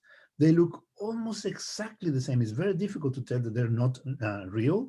And even the rings that you see when you do a tangential cut in the tusks, the rings that you see, that you can also see them inside. And this man has put radio trackers inside those artificial tasks so that we can now track the routes of illegal commercialization and know where to go and where to detect and what to do about the critical points to avoid the routes of movement of this illegal trading. So people are beginning to do creative things and so on. So this is a time for us guys, students, to be creative and to be good at finding solutions. And at the same time, maintaining, you know, traditions and culture, and people at the local level, they have to live, they have to maintain their livelihoods. So we need to find this critical middle point in between maintaining human populations with some dignity and also maintaining the natural systems, the wildlife, because as we have seen today, if we don't do that, we're putting ourselves into very high risk for our own existential situation. Yeah, thank you. Mariana Bale has also a question, and she said, Johansson et al. 2020 and some other studies show that bat primates and rodents are filled with virus, but bats and primates are the ones that tend to be involved in spillovers to humans. Mm-hmm. So why not so much rodents are part of this spill over to human? Say that again. Please repeat the question for me. Yeah, she said that she wants to. I'm here, so I can do the question. Yeah, it's much better. Hello, Dirzo. Thank you so much for your talk. I liked it very much. Unfortunately, my internet was very unstable, so I missed some parts of it. Oh, sorry. But there are studies that show generally we see a lot of viroses in primates, rodents, and bats. Mm-hmm. But there are a number of papers that say that the ones that really are involved in spillover to humans mm-hmm. are more the bats and primates and not so much the rodents. So this is something that I've been thinking about because so we try to use, this is one more layer of argument that our environmentalists use to try to convince people of the importance of preserving forests and not doing defaunation and all of that. But then there are some pieces that sometimes don't fall together. So the rodents, I think, might be one of those pieces that don't fall together. And on the same paper, which is Christine Johansson's paper that is from this year. I don't know if you probably are aware of it. You came across this. She also says that the wildlife that is threatened has fewer viroses than the one that is not threatened, which also weakens my arguments. So I just wanted to know your thoughts, thoughts on that. Yeah, it's a complicated issue, Mariana, but the species which are not threatened, right? They tend to be species with small body size, with short generation times, with litters, that is to say, produce many babies in each reproductive event. Those tend to be species that carry many pathogens. Take the case of some groups of rodents and some groups of bats as well. They tend to be very rich in pathogens, and they tend to be species which are not so threatened. Of course, there are threatened species, both within bats and within rodents. There are a number of endemic and rare species, but many of them, particularly the ones that have a higher likelihood of being in contact with humans, they tend to carry lots of pathogens. Take the case of Rattus take the case of Ratus norvegicus, take the case of Mus musculus, a number of very peridomestic animals that tend to be very efficient in moving into human settlements. They tend to carry lots of pathogens. Bats and rodents, by and large, they have a lot of viruses and bacteria as well. And many of those viruses and bacteria are very pathogenic. As we saw in one of the slides, as you increase the number of bacteria, or viruses, sorry, the likelihood of many of those being zoonotic also increases. So there is a strong oh my goodness. So you tend to see this relationship between those non-threatened species. The most threatened species, though, animals which are of large body size, that need a very large space for them to maintain viable populations. Those species, as far as we know, do not have as many pathogens, perhaps with the exception of some primates. And of course, then you have another important component to pay attention to, Mariana, which is the phylogenetic relationship.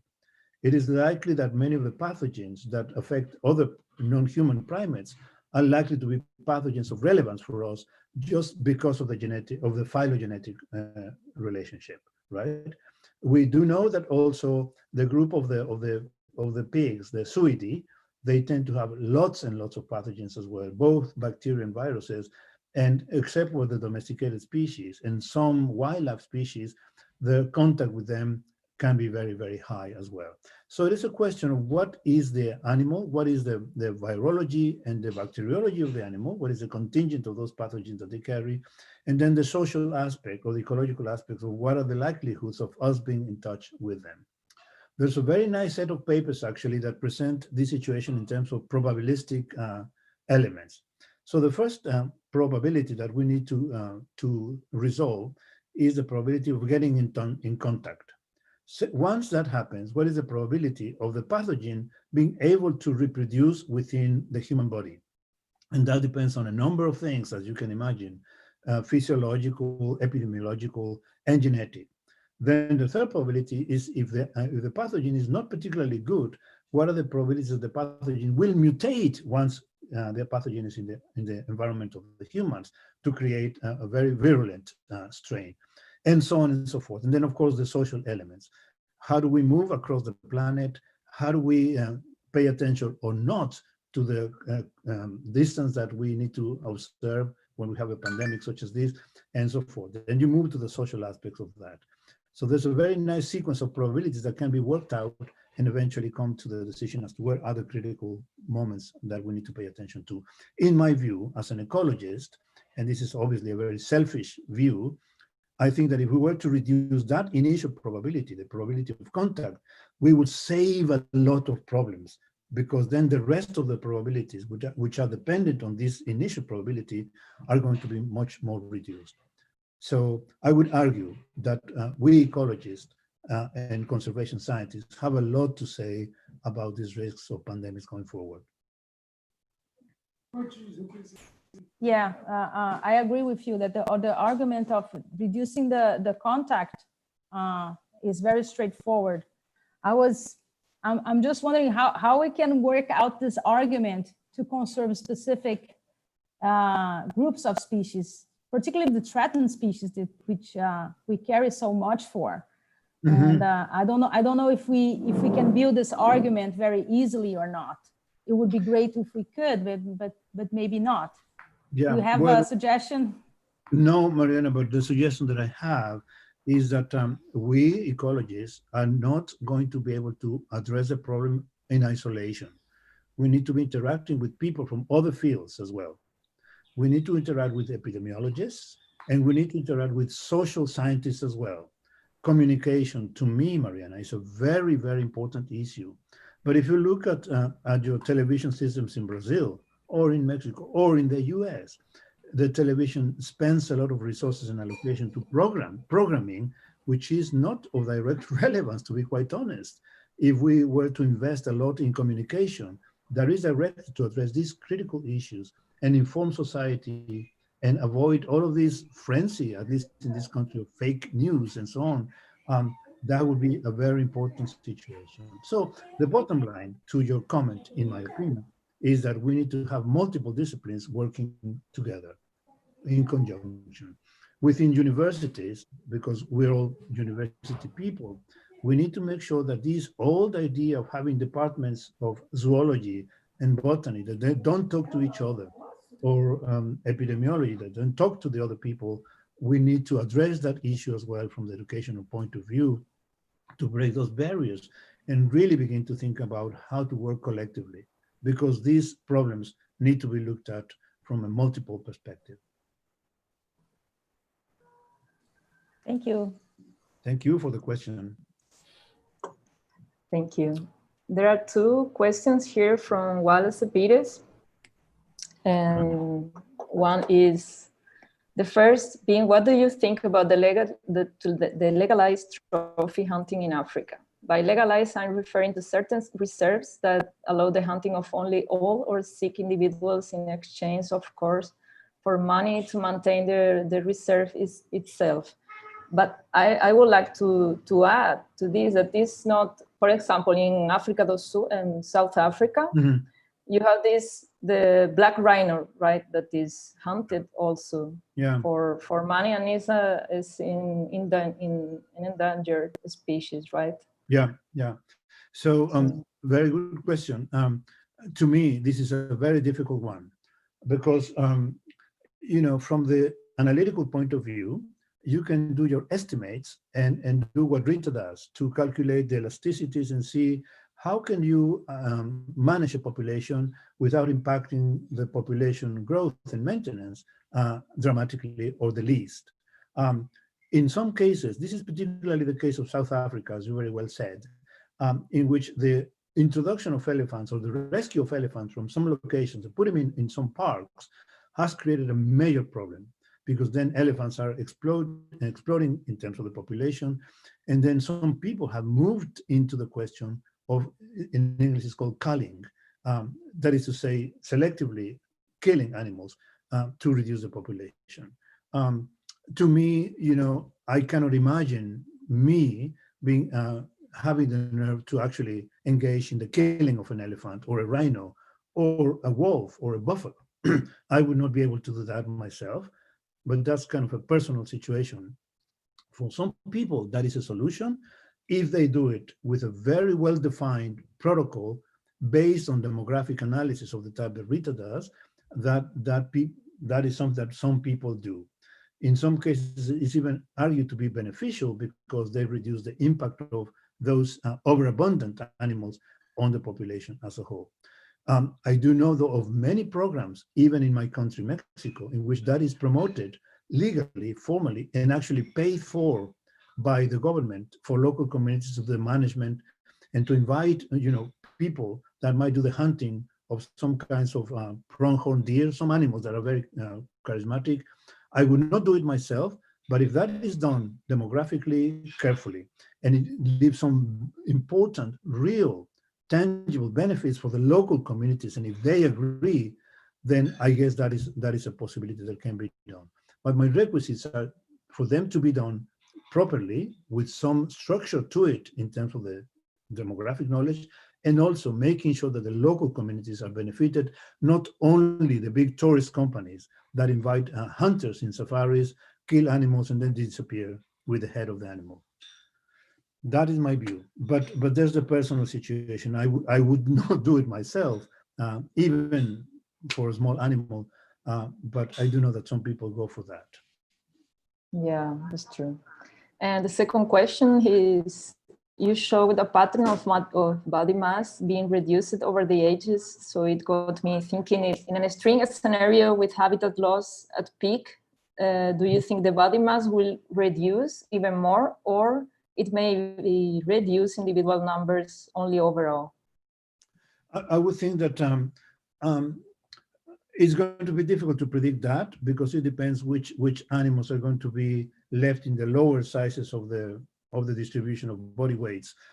At the moment, what we see is, at least based on the big databases such as the IUCN and in those big databases, we tend to see that the biomass on average for a community is being dramatically reduced because of the loss of the medium and large.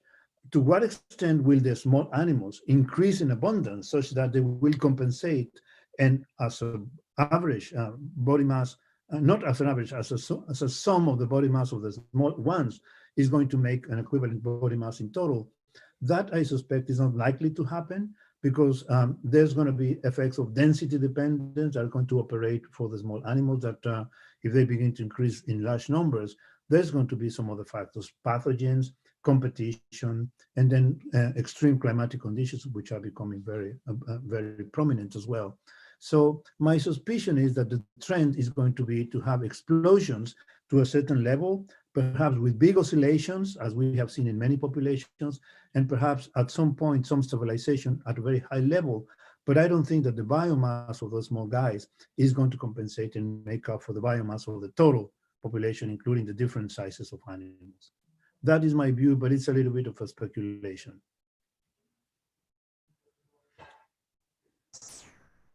Eliane wants to ask you in Portuguese. Oi, Eliane. May I? May Yes, I? please. Yes, please, Eliane. I cannot see you, though. No? No? Oh, there you go. I can see you now. Oi, Eliane. Oi, muito, muito, muito boa a sua palestra, muito Obrigado. elucidativa, Obrigado. muito clara, especialmente para a comunidade científica jovem. Mas eu tenho uma pergunta de cunho pessoal, de interesse pessoal num trabalho que eu estou, por isso preferi fazer a pergunta em português. Eu estou trabalhando na descrição de uma espécie nova, que eu não posso citar, morcego. Morcego. Não posso citar o nome, localidade, nada, e o senhor sabe muito bem por quê, né? A gente perde a validade da descrição da espécie. Sim. Entretanto, é uma espécie que não há indicativo do status populacional, a gente só encontra em um local, em um dado abrigo, é muito pontual a ocorrência dessa espécie. E creio eu que para muitas outras espécies de morcegos esteja havendo a mesma confusão na definição do status de conservação, né? Então, uma delas é Mimon crenulatus, que agora mudou o nome, né, em homenagem ao seu autor, Gardnericteris, isso, né? Isso. E é outro táxon que eu vejo que ele entra no status de estabilidade populacional. Entretanto, é muito raro de ser encontrado, ele é pouco comum, ele é pouco abundante. O que o senhor acha de rever essa questão de taxocenoses, que são pouco estudadas pela dificuldade até, né, de se estudar populações silvestres de espécies de mamíferos noturnos, voadores, de pouca visibilidade, sim, e que pouco estudados são, que a sim, ocorrência desses animais são, de fato, em locais bastante inacessíveis. Sim. Então, eu concordo plenamente com a questão da perda da biomassa, né, a biomassa individual e em contrapartida o número de indivíduos na natureza como gerador de patogênicos. Sim. E aí entra outra questão, né, porque existem alguns táxons de biomassa corporal pequena, entretanto são pouco numéricos. Sim. E muitos dos quais nem são descobertos ainda e já estão provavelmente no risco de serem extinguidos, né? Sim, sim. Qual seria a sua opinião em relação a essa questão? Sim, eu acho que é uma pergunta muito interessante, mas vou tentar falar em inglês, tá? Muito obrigada. This is a very interesting question, Eliane. Within many different groups of mammals and vertebrates in general, there is the typical situation. Some species are very abundant, right? this is the typical rank abundance distribution. A few species are very, very abundant, but very many of them are less abundant. Very few of them are less abundant. And there are some others, many different species, which are very little in terms of abundance, very rare species. And those species are really critical, particularly when you combine these three elements of rarity. One, geographic rarity, that is to say, restricted in geography to one or few locations. Second, ecologically rare in the sense that within that location, they have very particular habitats that they live in. Second point of rarity. And third, that's demographic rarity. In addition to being geographically restricted, being very specific in their habitat, they also have very low numbers. Those are very critical species that we need to be paying attention to. There's possibly one fourth element that has not been studied very well. Those species that tend to be rare in geography, in habitat, and in numbers, in abundance, usually tend to be also genetically not very diverse. They tend to have low levels of genetic diversity. Well, Eliane, those species are the extreme of rarity that they are so critical, because if you lose that population, or those few populations in which they exist, that's the end of the species globally, right? So we should be paying attention to those species that combine these attributes of rarity. Let me insist, geographic, habitat specialization, and abundance, and numerical abundance. If we can discover those species, we should be paying attention to specific programs of conservation of those locales where they are found, because those are absolutely essential for the maintenance of those species. Furthermore, Eliane, in some cases, those species are unique representations of phylogenetic groups. It could be, genera that with only one or few species. If those are lost, then you lose the entire genus as well. So we need to be paying attention to those. We cannot treat all the bats and all the mammals as equal. Some of them are particularly rare and very important, and we know very little about them. So those need special attention. But also, Eliane, for the species which are very abundant and very risky in terms of disease transmission, I want to insist, it's not their fault. It is our problem, because we have created the conditions for them to explode numerically. So I really hope that with this pandemic of COVID-19, we pay attention to the fact that it's not a problem of the bats. It's a problem of us creating the conditions for the bats. I agree. Thank you. Obrigado. Thank you. Mariana, do you want to talk to say directly? Yeah, I can say. So the question is the fear of our research backfiring, and then people start to attack or killing bats, for example, for them for being a reservoir of diseases. We've seen that in here, very ignorant, even worse, let's say. People are killing primates because of the problem that we had. We had an epidemic of yellow fever in 2016, yellow fever, I think. Yeah. And people were killing primates because of that. So this is something tricky. This is something very tricky. Yeah. But I want to insist, Marianne, that we need to make sure that we communicate to the public that this is not a problem of the wildlife. This is a problem of humans, actually. I mean, to the extent that we increase the contact with those, either because we change their habitats and force them to move into habitats that we live on, or because we directly interact with them, because we manipulate them, we hunt them, we kill them, we trade with them. Those are the problems, really. The problem is not the animals themselves. In fact, it should be kind of the other way around. It should be fascinating and an important agenda for us to understand how come that those animals carry so many pathogens and they are not so impacted by them. And we should learn from that, because we need to pay attention to this, another critical issue, Mariana, that is the fact that many viruses, particularly viruses, are really very important for the other reason. They kill other viruses. So there's the famous case in English, it's called the phage, phagos, bacteriophagos, and so on. Many of those viruses kill bacteria and make us be in good health because of the role that they play, the beneficial role that they play also as predators or killers of other pathogens. So, you know, there's so much that we need to learn about the genomics of those animals for us to also learn from that and potentially being able to use that, those viruses actually, to maintain at bay, to control populations of other pathogens that might be happening.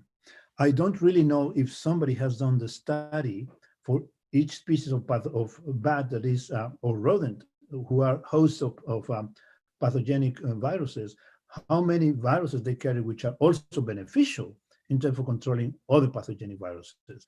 That would be a fascinating study that we need to do. Yeah, for sure. Yeah. And do you think we might have problems with ecotourism now because of COVID? In the sense that people are going to be scared of going to the wild. That's possible. It is possible. I imagine some people might be very wary about that. But you know, the question is, what is the likelihood that you are going to be in contact with those animals? If you go on ecotourism and you're not going to be hunting animals for meat or for pelt or for any product, then you reduce those risks because you're not going to be interacting with them. In the case of tourism that has to do with speleology, which is the exploration of caves, then the risk is going to be now much more visible for people, right? And of course, you know, histoplasmosis is a disease that we have known for many, many decades, and we tend to be very careful when we do cave exploration. Apart from those, I think it's very unlikely that if we don't come into contact with them, that we might have risks of that.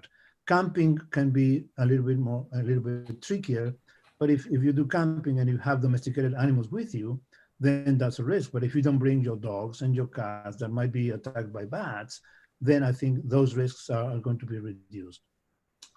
I think that in general, Mariana, there's going to be so many lessons that we need to learn from this pandemic that I hope that we're going to be paying attention to the many things that we should be learning from this socially and ecologically as well, right?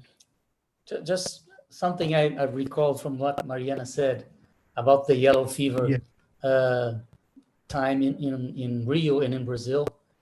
It's tricky, and it's a problem of appropriate communication of the information. So they started killing monkeys because the main TVs, they just said at the start of the spread of the yellow fever that monkeys were related, were having the disease. So people already started thinking, well, they are transmitting the disease. So if I see a monkey, I have to kill it because it is transmitting the disease.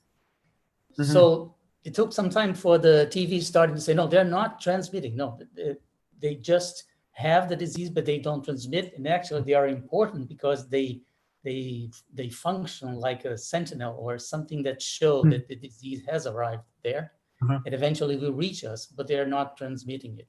It took some time before they started, for the TV, the main TV here, start to say that properly. And people then started to understand that monkeys were not, should be killed. But the first information was really short, and it led to the conclusion that the monkeys were transmitting the disease. And people started killing them. Yeah, I think, Marcus, that comment of yours goes back to the other thing that I try to emphasize.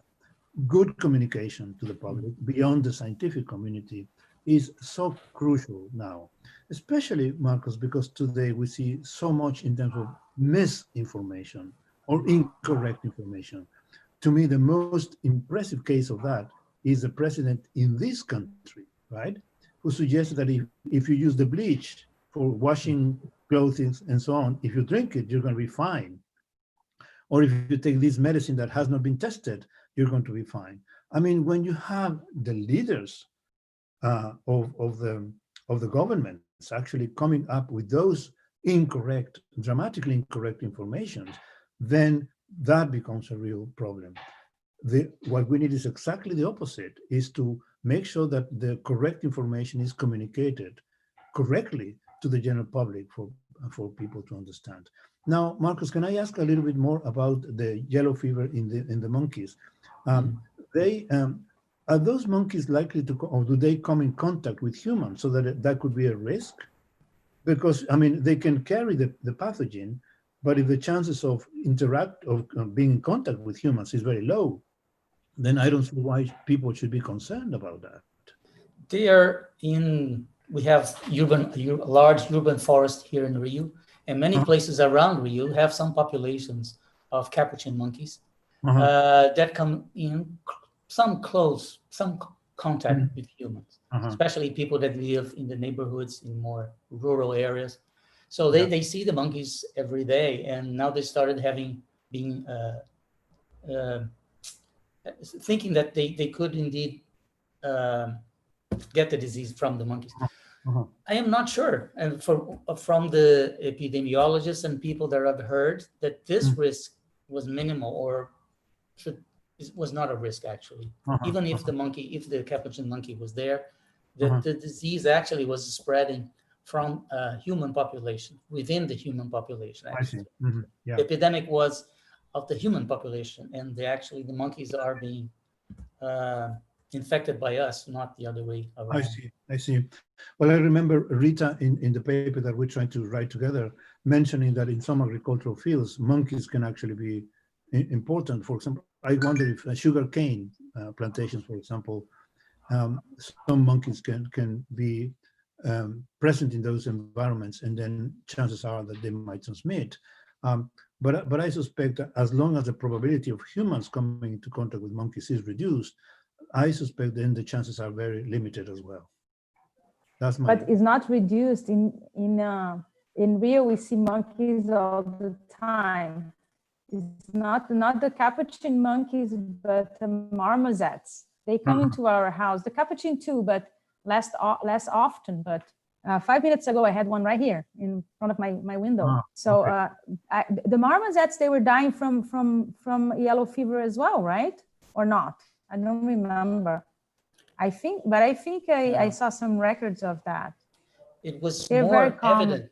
They're invasive here. They're invasive. They come from another part of Brazil. They're not native to Rio de Janeiro, for instance. It was more evident in the large ones, the capuchins and the Haloata. Bugi. Hollow. Yeah. They suffered some mortalities that were associated with the yellow fever, but the saguis, no, I don't recall. I don't think they had the same mortality as the large monkeys, the capuchins and the howler monkeys. Yeah, but the howler monkey dies much more than capuchin monkey. Yeah. The Alouata? The Alouata. Yeah. Much more. Okay. Well, friends, I mean, I think this actually demands for us to be good at doing the epidemiology of these primates as well. I mean, this should be a big project that we should be looking at carefully. What is the movement of animals? What is the infectivity? What is the exact genomic sequence of the pathogens that they carry? And how would they react with the enzymes that usually attack those pathogens once they invade a human body? I mean, we have wasted so much time in doing so many things that are not directly relevant.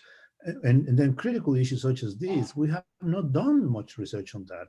So I think this is another lesson of this pandemic, that we need to be paying attention to the critical issues that compound this process, going from the initial probability of contact all the way down to the sociology of the problem.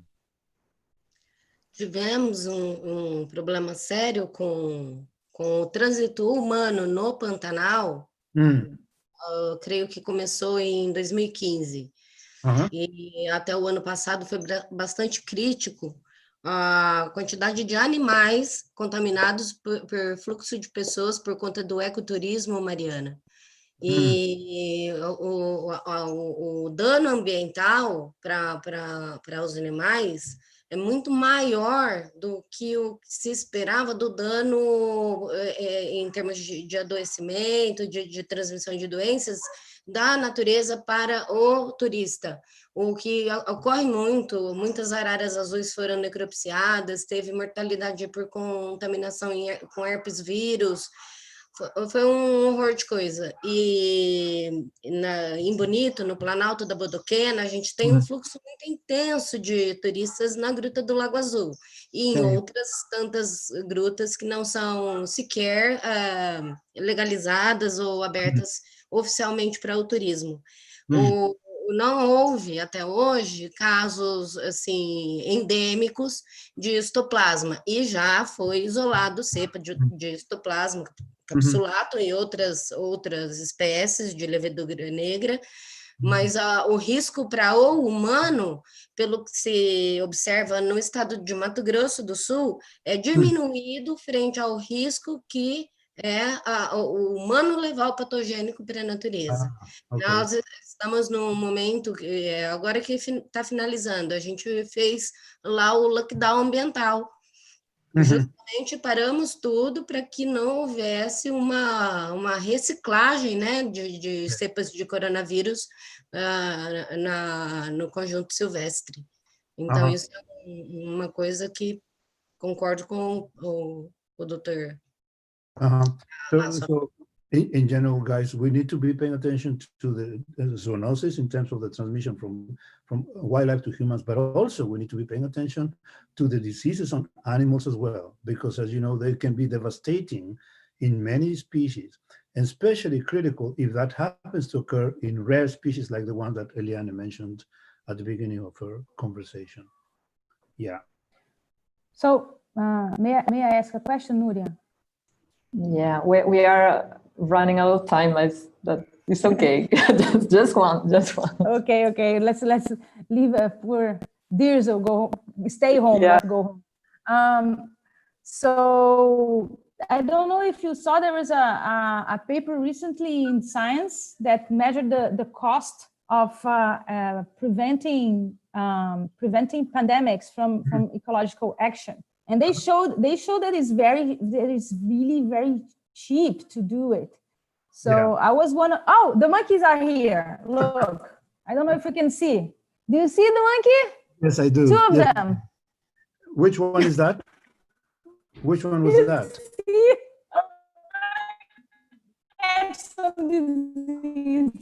That's the invasive one that is everywhere in the city, the sawi, the little one. Okay. Yeah. I lost contact with Mariana. Yeah, she moved her notebook. You got too excited.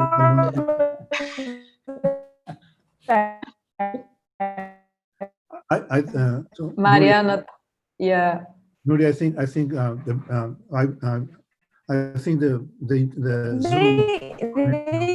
the internet house all the time to steal what?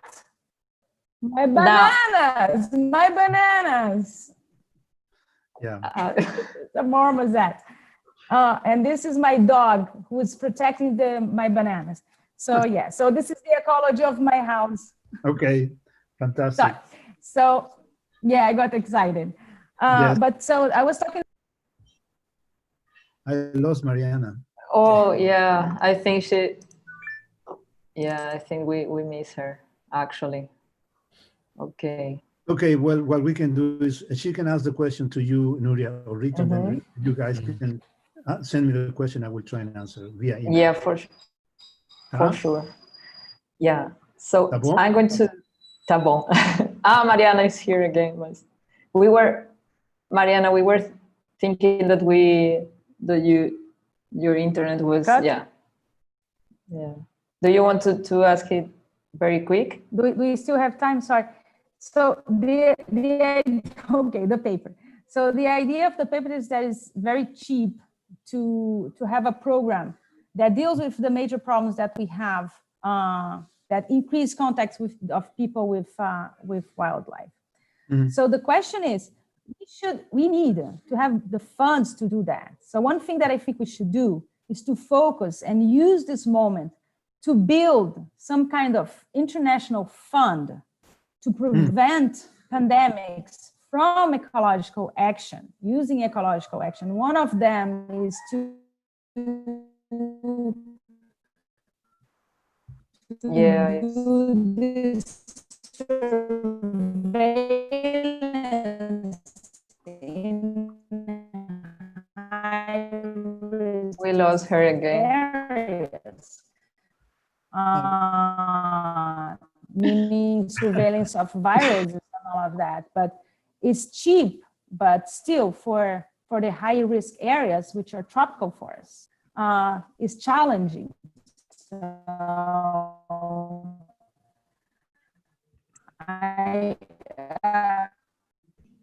oh crap.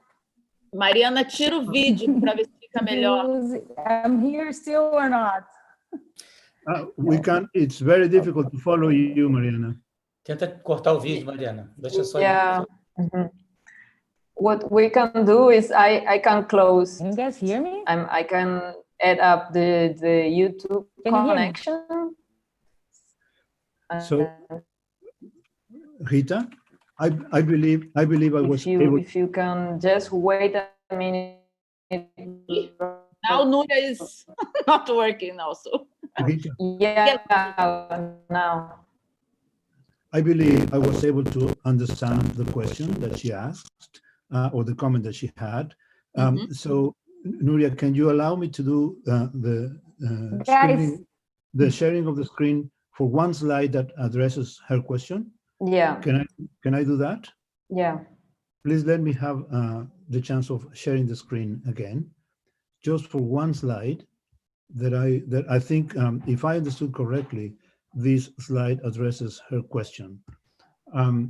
We do need, my friends, programs that are dedicated to coordinate, but the key word here is coordinate internationally the studies that are relevant to address these kinds of problems. So there's two references that I want to share with you. There are a number of international programs that have already started. The most visible of which is shown in this slide is called the Global Virome Project. This is an incredibly ambitious project that you can imagine, because the idea is to actually do a survey of the species of small mammals, or the mammals in general, that carry viruses. In the picture you see a bat there, and there's this big program already. The estimate of this, that for the 25 families of viruses, that contain 25 viruses to be the most critical for people, the estimated cost is, the estimated amount of effort is to address 1.67 unknown viruses. Nowadays, with the technology for genetic sequencing and so on, that should not be very expensive. And other paper by John Kress, he has estimated that a small fraction of the money that has already been invested into addressing the COVID-19, we could be doing very much the global screening of the pathogens associated to wildlife on the planet. So there are some efforts already that are going in the direction that Mariana, I think, wanted to go. This is already happening. But, my friends, the critical issue is what I have on the right-hand side of my slide, global collaboration. We need to articulate this across entities. It's such a critical global problem that we need to have international collaboration there.